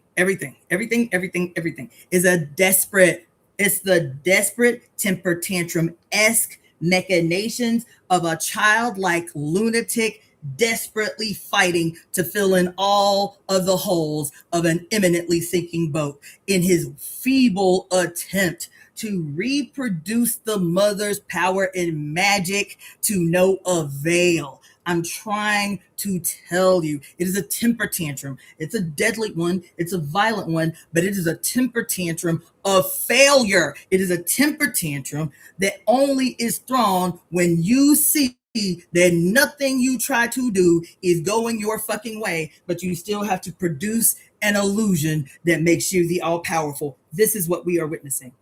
It is. Every story that they tell is an attempt to rescue themselves, to rescue the illusion. Oh my God. Listen, every story they tell, every false prophet they put in front of us in the form of a politician, in the form of a great white hope, in the form of a Negro somebody, in the form of a fucking Muslim somebody, it doesn't matter. Baby, patriarchy is dead and it's everywhere. The story of its end is everywhere, but the noise that it produces in its dying breath is still clouding the fucking space. It is. The mist is such a perfect example. It's such a perfect, just thinking about it in real time, I'm like, oh my God. Go back and watch The Mist. It's a harsh one, I know, because the scary movie aspect of it, but bypass the scary shit. And again, look for the mysteries hidden in the mundane. Look for the little secrets. Look for the little magic in that shit you didn't pay attention to before. Because I'm up in here having a moment, child. The mist as a metaphor for a male miasm. Oh, shit. God damn it. Oh, shit. Wow. Yo. Holy shit. God damn it. Y'all ain't hear what I just said. The mist is a why? Because in the movie, you don't ever know it is never revealed. You never see what comes and gets the people. You don't know what it is. But all you know is what is in your imagination that has been planted in your imagination. So you think the worst, monsters and goblins, goobly gooks or whatever the fuck. And so all you can see is the mist. You can't see anything else. You don't even know if it's just soldiers coming in. Oh my God. Holy shit.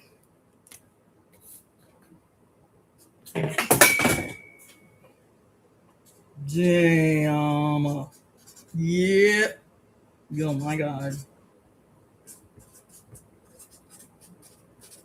Oh my God. Oh my God.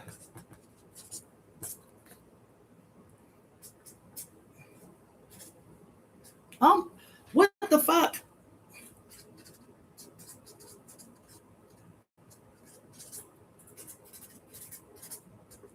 Oh my God.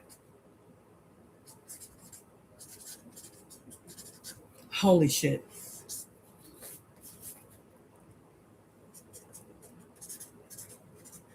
Oh my.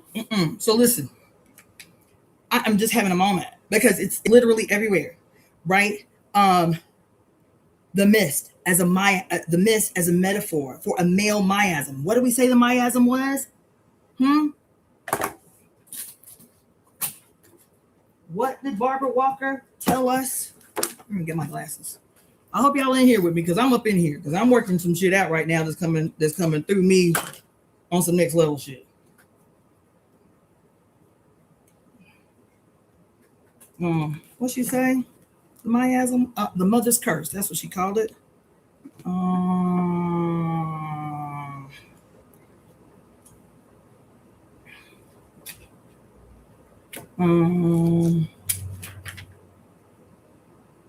The mother's curse.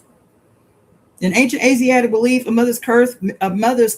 Holy shit, son of a bitch. Oh my God.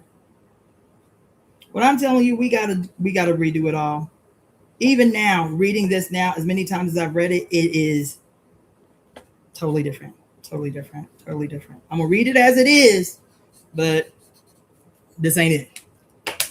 An ancient Asiatic belief, a mother's curse meant certain death. All death was brought about by the goddess's word of destruction, as all birth was brought about by her word of creation.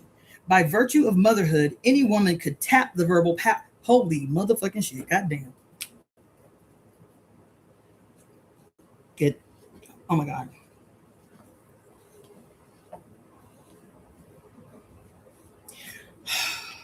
By the virtue of motherhood, any woman could tap the verbal power of the goddess. In the Markandeya Purana, the Markandeya Purana says, "For all curses there is some remedy, but there is nothing anywhere that can dispel the curse of those who have been cursed by a mother." Similarly, the biblical Hannah rejoiced when she became a mother, saying, "My mouth is enlarged over my enemies." 1 Samuel 2:1.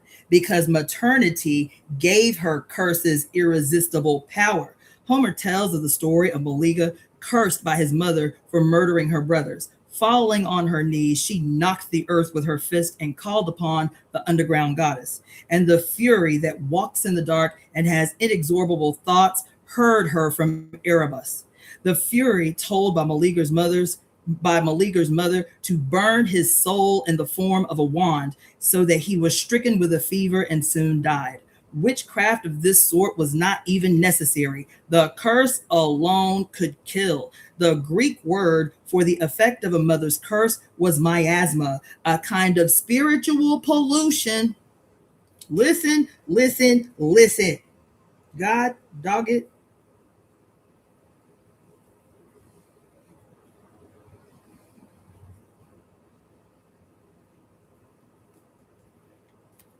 A kind of spiritual pollution bringing slow and sure destruction. Miasma could pursue members of a clan for many generations. The tragic family history of Orestes might be traced to a curse laid by the goddess Artemis herself on his ancestor Atreus, who dared to withhold the golden fleece of the sacrificial lamb she had sent, using it to confirm his right to rule.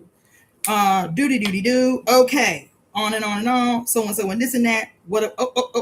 Gods launched curses too, and some of them were spectacular, like those with which Yahweh threatened all who disobeyed him. A combination of pestilence. Oh my God, damn it, son of a bitch. Oh my God.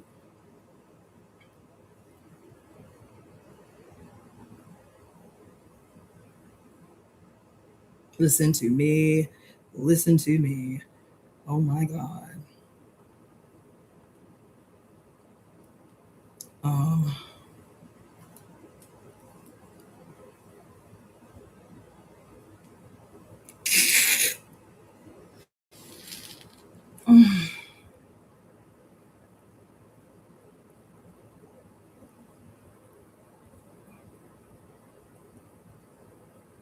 Yo.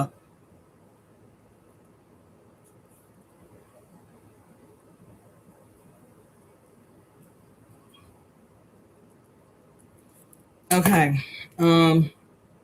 Yahweh threatened all who disobeyed him, a combination of pestilence, fever, consumption, inflammation, blasting and mildew, extreme burning, hemorrhoids, the scab, the itch, and the botch of Egypt, the madness, the blindness, slavery, great plagues of long continuance, and barrenness of the land, according to Deuteronomy 28. Y'all ain't listening to what I just said. However, the god's curses seem not to arouse as much terror as those of the goddess or the mother. The terrible vehicle. Listen.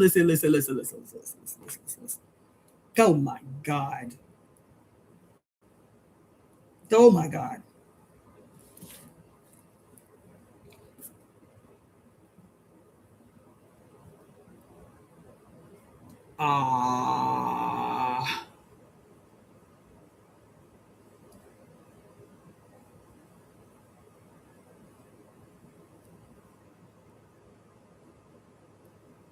Yo. The terrible V. Oh It's the head.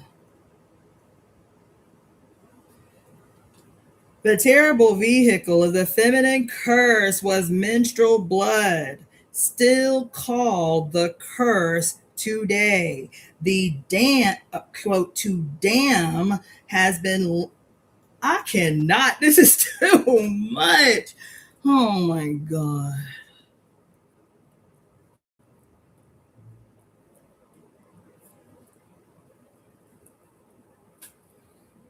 To damn has been linked to the Hebrew DAM, which means blood, specifically mother blood, the fluid of the womb, anciently thought to create one's very soul or destroy it. Damn was also synonymous with mother, ma damn my mother. Elder women past menopause were thought to be the most efficient cursors, on the ancient theory that their wise blood was retained in their bodies, giving them numinous power to make their words come true. This was why medieval Europe believed that any destructive charm made with menstrual blood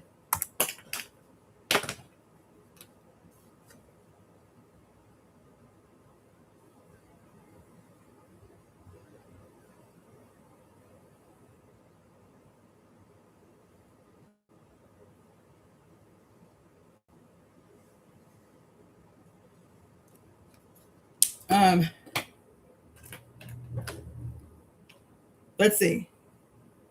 This is why medieval Europe believed that any destructive charm having menstrual blood as one of its ingredients must be irresistible, and why elder women were viewed as the prototypical witches, their words or even their glances heavy with dread. Okay. Then it goes on. Eastern sages believed the feminine power of the curse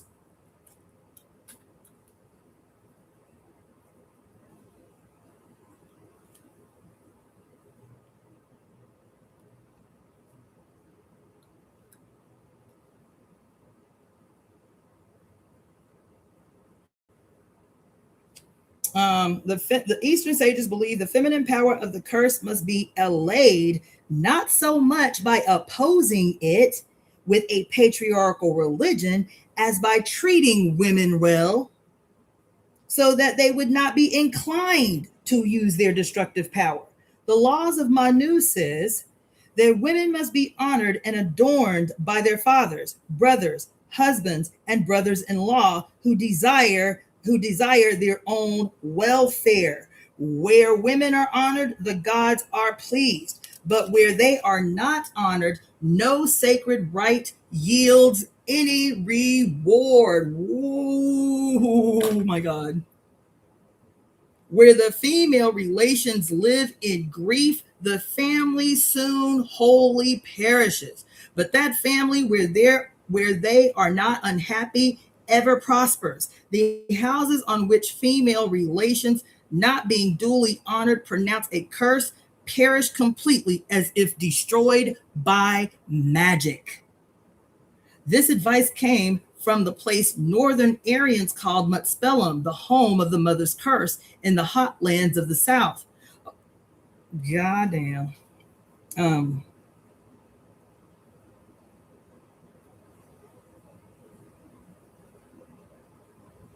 In the hot lands of the South. According to the Scandinavian prophecy of doomsday, the Mutspell would fall up. Listen. The Mutspell would fall upon the violent patriarchal gods who ignored ancient tribal bonds and rules of morality and instituted cruel warfare. The result of the mother's curse would be the death of all gods, their Godadoomerang, or going into the shadow. I am too through on this day. Goddamn. Whoa. Oh my God. Oh my God. Oh my God. Oh my God. Oh my God.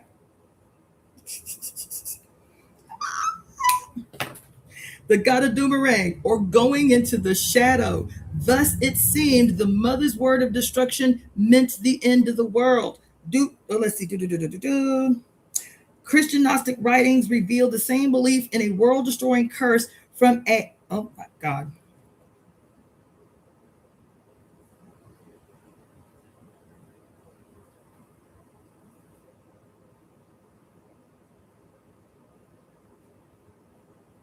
Yo.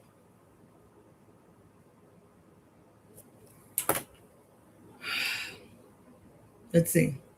Christian Gnostic writings reveal the same belief in a world-destroying curse from a great mother disgusted with the cruel behavior of the gods she created. In her anger, how did she create these gods that now she is disgusted with? How did she create the gods that she is now disgusted with? The way every God is created. The story of the Godhead, us coming together. Oh, oh, oh, oh, oh, oh, oh, oh, oh, oh. What did he call it? Oh, fuck. I wish I had my library with me. This is fucking trash.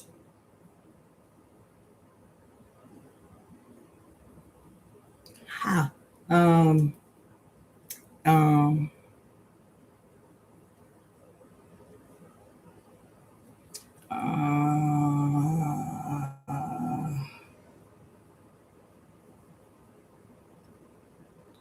um,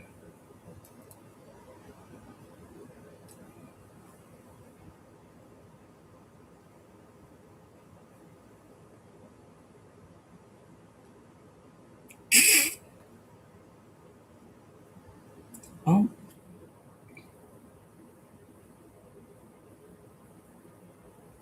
shit.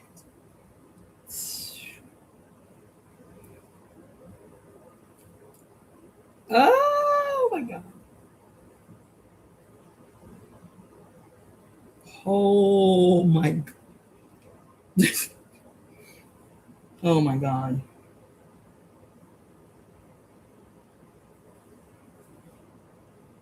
Amazing. Yo.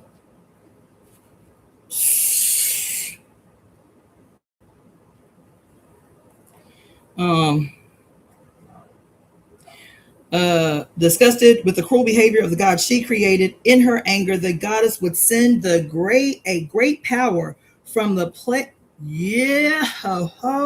from the place where the firmament of women is situated. What the fuck?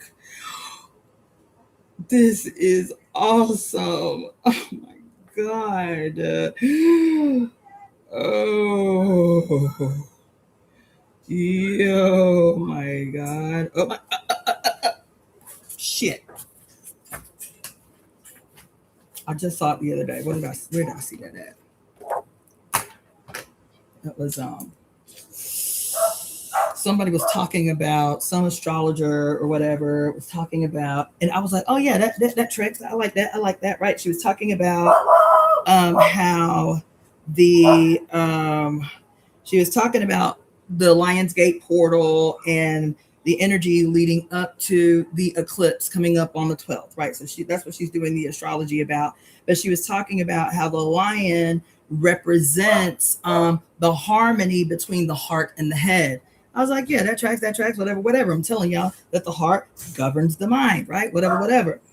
And then it struck me again. So she's talking about the head. I'm gonna draw a little funky looking brain here, and how the only way to do whatever it is she was talking about specifically is to bring the head, or allow the head to descend into the heart, right? To bring the head into the heart, right? To quote, harmonize the energy of the head and the heart. And that's where she left it. I was like, why she stop? Because that's all we ever talk about is the head and the heart. Goddamn. That's all we ever talk about. I said, why she stop there? That's not all that is required.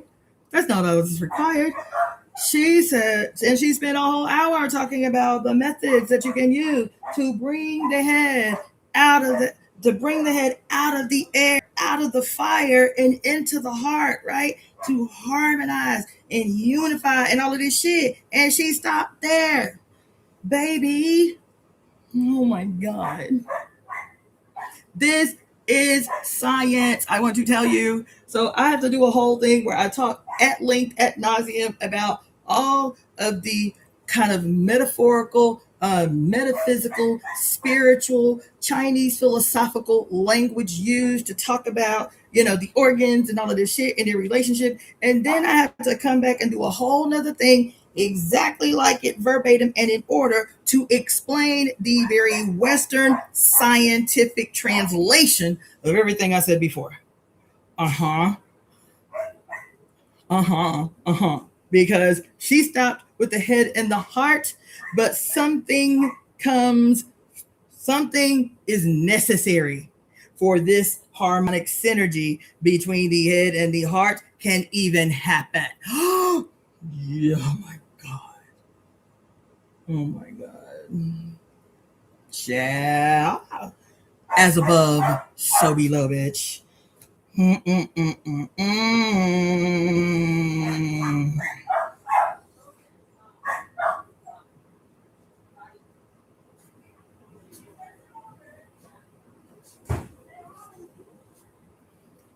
Before the head and heart can become synergistically harmonious, they have to call up the purveyor of the deep, dark, black, blue water that is the kidneys. You want me to be more specific? Oh my God, I'm going to have to do this.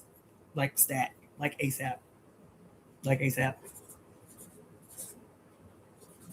Yup.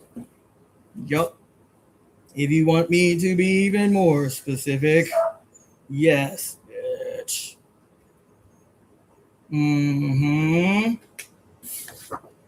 Located within, between the space and between the kidneys. See that little spiral that everybody has? See that little spiral? It's always seen as a spiral. And I'll tell you, in ancient tradition, it's always seen as a spiral in female structures. But in Chinese medicine, it is a spiral for everybody because the external presentation of this here spiral, is your belly button. It's your belly button. Do you understand? It's your belly button. It is called the Ming Men fire right there in between your kidneys. The Ming Men fire. It is what connects you. Oh, fuck. It's what connects you to your ancestors. Some conspiracy theorists say it's the thing that you look for to see if the person that you're dealing with is a clone. Do they have a belly button? You've heard conspiracy theorists say that. You got to check to see if they got a belly button. Remember we were telling the story about the two fish of the Pisces, right? Which essentially is the same exact thing as the it's the dark pictured below. Nope, it's the dark above. Yes. It's the dark above and the light below. So, it's the dark above and the light below, right? And how every time you see the astrological, like pictorial representation of the Pisces, you see they look like koi fish, two koi fish on top of each other, right? Connected by a red string or a red ribbon, right? And supposedly this red ribbon is why all the Hollywood stars be wearing the little red string of the Kabbalah and shit, whatever. Don't mystify it, baby, because they create mysteries. I'm trying to demystify. I'm trying to reveal, okay? I'm trying to reveal. The red string is the umbilical cord. The red string is the umbilical cord. The cord is always the umbilical cord. Always and forever. No matter how far away from your mother, you are still connected by this cord to your entire lineage, all your ancestry. Oh shit, all your ancestry. I'm getting too deep. I'm descending into ceremony, and I don't want to do that. I don't want to do that. But that's what it is. So this girl talking about the head and the heart, but because human sexuality that is hidden within the deep, dark blue waters of our origins, because human sexuality has been so successfully and strategically vilified, we will forever leave its ritual, spiritual, harmonious, physical necessity from our lives because it has been so successfully vilified. The head and the heart cannot be harmonized without human connection in general through touch. I'm not talking about just we like the same things. I'm talking about through touch. Because before we are anything, we are mammals. We are social creatures who need regular touch. That's science. But also in that touch, human expression of sexuality to, quote, stir, oh my God, to stir and stimulate the deep waters of the ocean. That's the water element. That's the mythology about every Leviathan coming from the deep, deep waters, the stirring of the deep water. This is what it's talking about. It's talking about you. It's talking about you. Every metaphor about the stirring of the deep waters of the unknown, that's you. That is the Kundalini, if you want to use that language. But also, from a scientific perspective, it is the serpentine movement that exists everywhere in the body. Remember, I had the whole moment an hour ago about the peristalsis, the muscular movement that looks like waves of water, or the undulations of a serpent that go from the mouth to the anus to ensure the one directional movement through this long tube. That's what I was having the moment about, because the so-called Kundalini that we always say travels up the spine, that's not the only place that the Kundalini travels. The Kundalini is the serpentine motion of the organs, of the cerebral spinal fluid up and down the spine, of the peristalsis from mouth to anus, ensuring optimal health and excretion of that which could kill us. It is also the very serpentine behavior and movement of the electrical signals of the vagus nerve that must work optimally in order for the back and forth movement and response of fight and flight to rest and digest, or feed and breed. This motion, this electrical biochemical motion of the vagus nerve that is always understimulated, because the vagus nerve responds to pleasure. The nerve is responsible for restoring harmonious balance of all the organs after fight or flight, is responsible for male and female. The vagus nerve is responsible for male and female orgasm. It is responsible for the restoration to feed and breed or rest and digest. It is the only nerve in the entire human body that literally branches out and touches every major organ in the body, including the small and large intestines. The vagus nerve that was nicknamed in every society the Great Wanderer.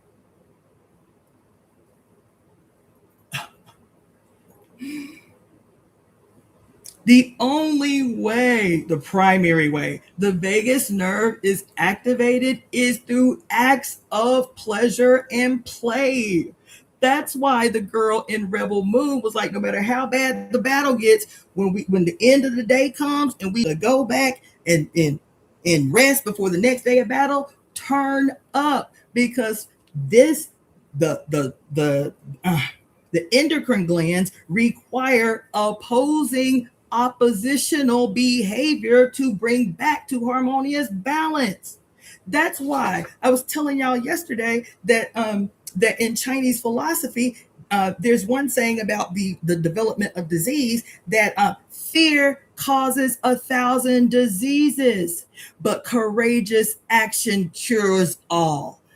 That is the very poetic way of saying that if you are afraid, it's not to say that fear is a bad disease, that fear is, quote, a bad emotion. They have what they call the idea of the 7 emotions and the 6 evils. The emotions help you to keep yourself safe in the world around you. It is only when you live in those emotions, it is only when they are, quote, unexpressed and unresolved, do they become evil.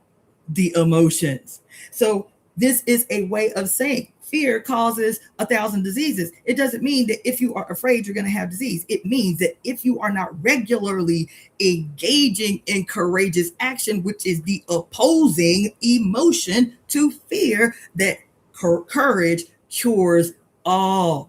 Yo, I'm having a whole breakthrough right now. Breakthrough. And so the Rebel Moon girl telling everybody, every fight, every day, once the fight ends, go play with your babies, turn up the music, eat good food, and make sure to have sex with your lovers or your friends or whomever. This is her way of articulating that after a day of fighting and battling and afraid you're going to die and all of this thing, we have to actively engage in emotions that are the opposing emotions of this to bring ourselves back into harmonious balance. Yo, I'm having a whole fit. Oh.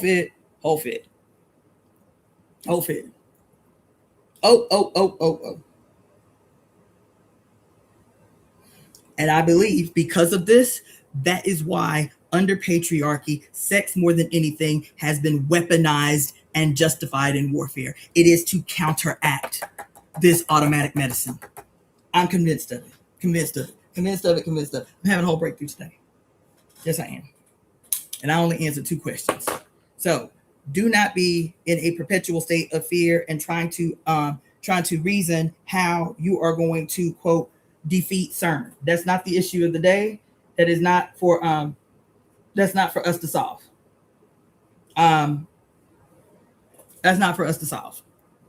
I think a better use of time is constantly filling our eyes, like I've been doing all day, with stories of courageous women. Like today is the birthday of what's the sister's name? I'm so terrible, but the wife of the activist Steve Biko in South Africa, who led a movement of 20,000 women to end the policy of required passes for African women. 20,000 women. We don't never hear about her. We hear about the work of Steve Biko, but we don't ever hear about his wife, who was a doctor, who was forced into exile as a consequence of her work and was still treating people, even as she was forced into exile.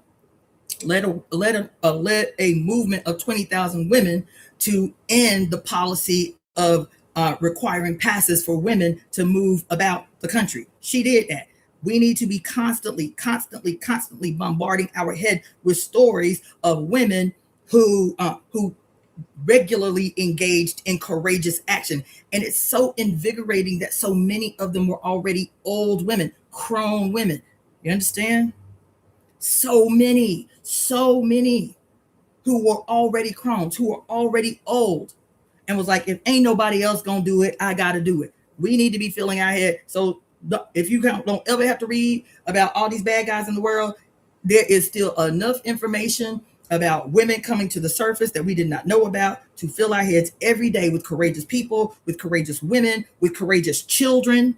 I just read a story the other day about a 12-year-old child who, because his family was so starving, they felt no option but to sell. The baby was 4 when they sold him to somebody that came and asked to purchase him.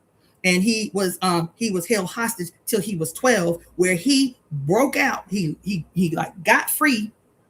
He got free from his imprisoner. And not only at 12 did he free himself, but he was able to make it so that 100 children were able to come with him, a 12-year-old baby. I am invigorated by stories like these. These are the stories that we need to see. These are the stories that we need to give us the medicine that is in direct opposition, in direct conflict with shock and awe shit.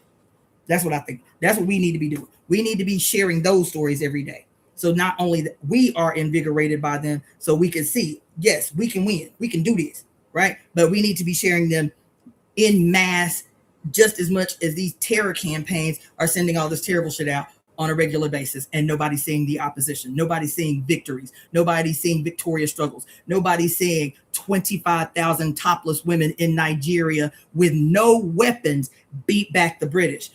These are the stories that we need to see. Okay, so that's all I got to say about that. We probably gonna have to do another one because I promised I was just gonna be up in here asking questions. What I'm gonna do is copy and paste the entire. Yeah, let me do that now. I'm gonna copy and paste the entire thread into a Word document so I can make sure that tomorrow I can respond to everybody that asked a question while I was going off. Okay, so let me open up a Word document really quick.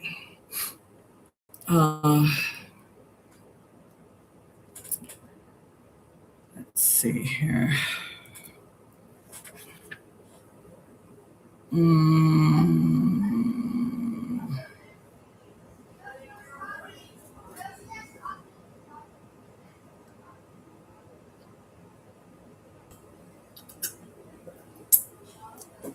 Man, this thing is taking forever to paste. Come on.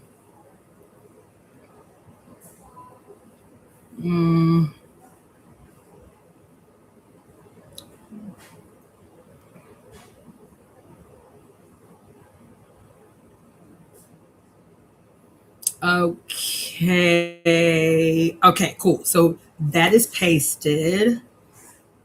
Let's see.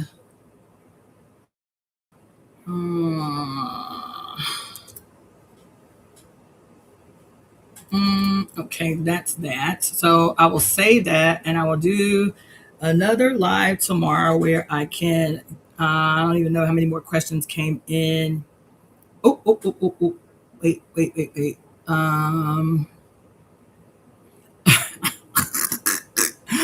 Y'all are funny. Hold on, let me see. I missed so much because usually I got my eyeballs like deep in the comment section, but I was on a roll today. Hold on, let's see. Oh yeah, there was so much. Let's see. I am gonna stop here, but I just want to kind of run through a couple of these. Yeah.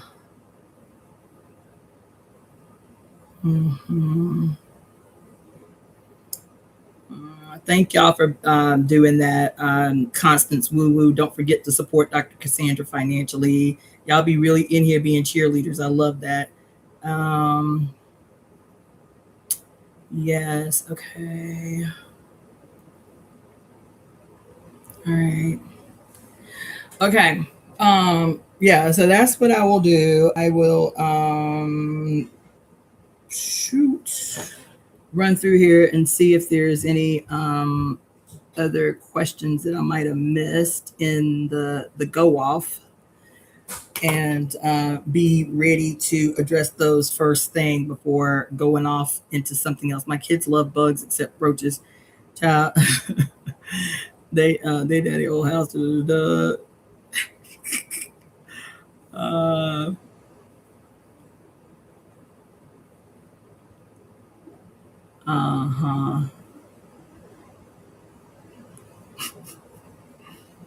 yeah.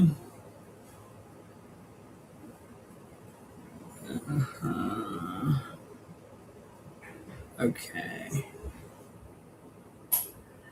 Okay, so let me see what you're talking about right here. Nina Lenegra says, at the risk of sounding blasphemous, I would like to understand the male's DNA contribution to making the placenta. Fascinating. So that one, I'm gonna write it down, but that is definitely a tomorrow discussion. And it's an interesting one, by the way. It's actually quite fascinating. Male DNA placenta is such a fascinating. It's actually quite cool. Maybe I can see if I can find like a short, because I've seen one before, like a short video explanation of that process, because it's very cool. I think it's very cool. Yes. Very interesting. Okay, let's see what else. Oh, y'all like the earrings. Let's see.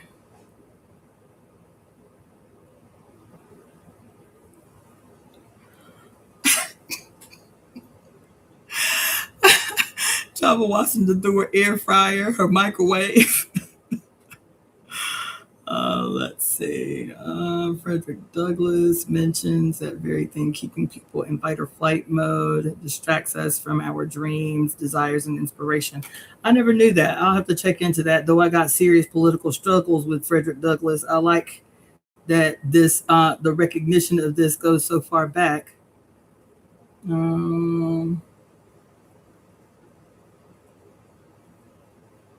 There's something else.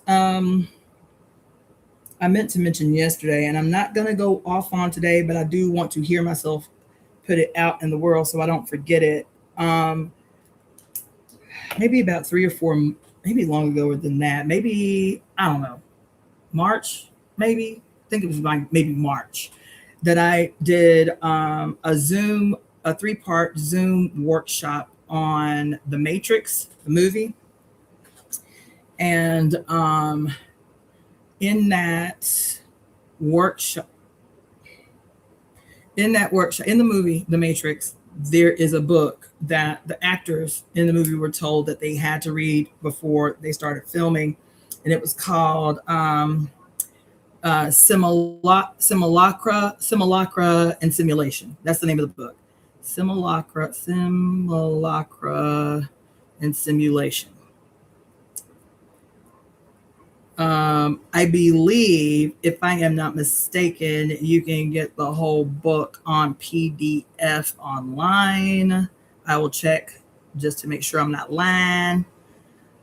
But the name of the book that is actually in the movie, that very first scene where Neo is gets paid for the little jack hack or whatever, and he goes to put the money in the book and to get the disc for the dude. The book that he opens up and is hollowed out is that book, Simulacra and Simulation, right? And I've only read like kind of brief synopsis of the overall theme of the book. The reason I'm bringing it up now is because the girl I was telling y'all about, I think yesterday, that was doing a 4-part series on this movie coming out called The Wicker Husband. In one of the 4 videos or 5 videos that she does, she actually mentions the book Simulacra and Simulation. In the context with which she mentions the book, I was like, okay, I got to put an exclamation point on this book, because again, it was maybe 4 months ago when I was teaching this work. Peace, bro. I was when I was doing the workshop on the Matrix, and I should make that available to you guys. But everybody that took that workshop paid for it, because the amount of study, and I made a little booklet for it. So the amount of study and the booklet that I made to teach this, I think it was a 3-part or 4-part workshop on decoding the Matrix. If you are interested in it, I might even do like some little clips of the content to arouse your interest, but that you're gonna have to pay for, okay? Because that shit took up such a giant chunk of my life. It took up such a giant chunk of my life So, but one episode or one of the parts of this workshop, one whole part was talking about, and I haven't even read the whole book, but I read enough of what the internet had to say about the book and the person who authored the book that I made a bunch of intensely deep inferences, if you will, about the Matrix and my approach to decoding the Matrix. So my approach to decoding the Matrix was something way outside the realm of normal and people's and the other thing is, when I was doing this workshop, when I was preparing for this workshop, which was for a long time, when I was preparing to teach this workshop, and I still didn't cover even half what I wanted to cover, but I was done with it. When I was done with it, I was like, I don't want to do no more. I might have to go back to it, but I watched, I would easily say scores of hours of other people's like breakdowns, hidden symbols, Easter eggs, alternative interpretations, Christian interpretations. I watched scores of hours of people's reviews and breakdowns of the Matrix. And I was only covering the first Matrix in that 3-part series. That's how dense it was. But I've watched scores of hours of other people's, angles, approaches, Easter eggs, whatever. And the workshop that I facilitated was way outside the realm of what all of these other approaches, which were good. They were fine. They were dope. Like a lot of them were really, I'll be honest, the Christian breakdown of the Matrix was actually quite interesting. It was quite good. It was quite good. Christians be telling on themselves all the time. So I always watch Christian shit. I'm subscribed to several Christian channels. They always tell on themselves. They'll tell on themselves quicker than you can detectively discover the shit on your own. They'll tell on themselves. So anyway, I'm saying that because I had not even thought about the book Simulacra and Simulation until this girl mentioned it within the context of this movie that is coming out. And the other books that she had mentioned was Black Skin, White Mask by Frantz Fanon. What was it? Slave Objects and The Delectable Negro. So these are some pretty controversial and intense books that she is referencing when talking about a movie called The Wicker Husband, about a white girl who gets a wicker furniture husband constructed for her because she's, quote, too ugly to arouse herself a human husband in the village that she lives in. So dense, so much layered shit just in the previews for the movie. So even now, some of the things that I was talking about, especially with the Mutspellum of the Mother's Curse, we got to get it. I feel like we're gonna have to get the book Simulacra and Simulation, and we're actually gonna have to read it. I feel like that's what it's getting to. And I haven't read a book. Wait, I'm lying. I have read on my channel one book by a male author, and that was The Alchemist. Nope, 2. I'm lying. I read The Alchemist on my channel, and I read The Prophet. So pretty easy reads, very short reads.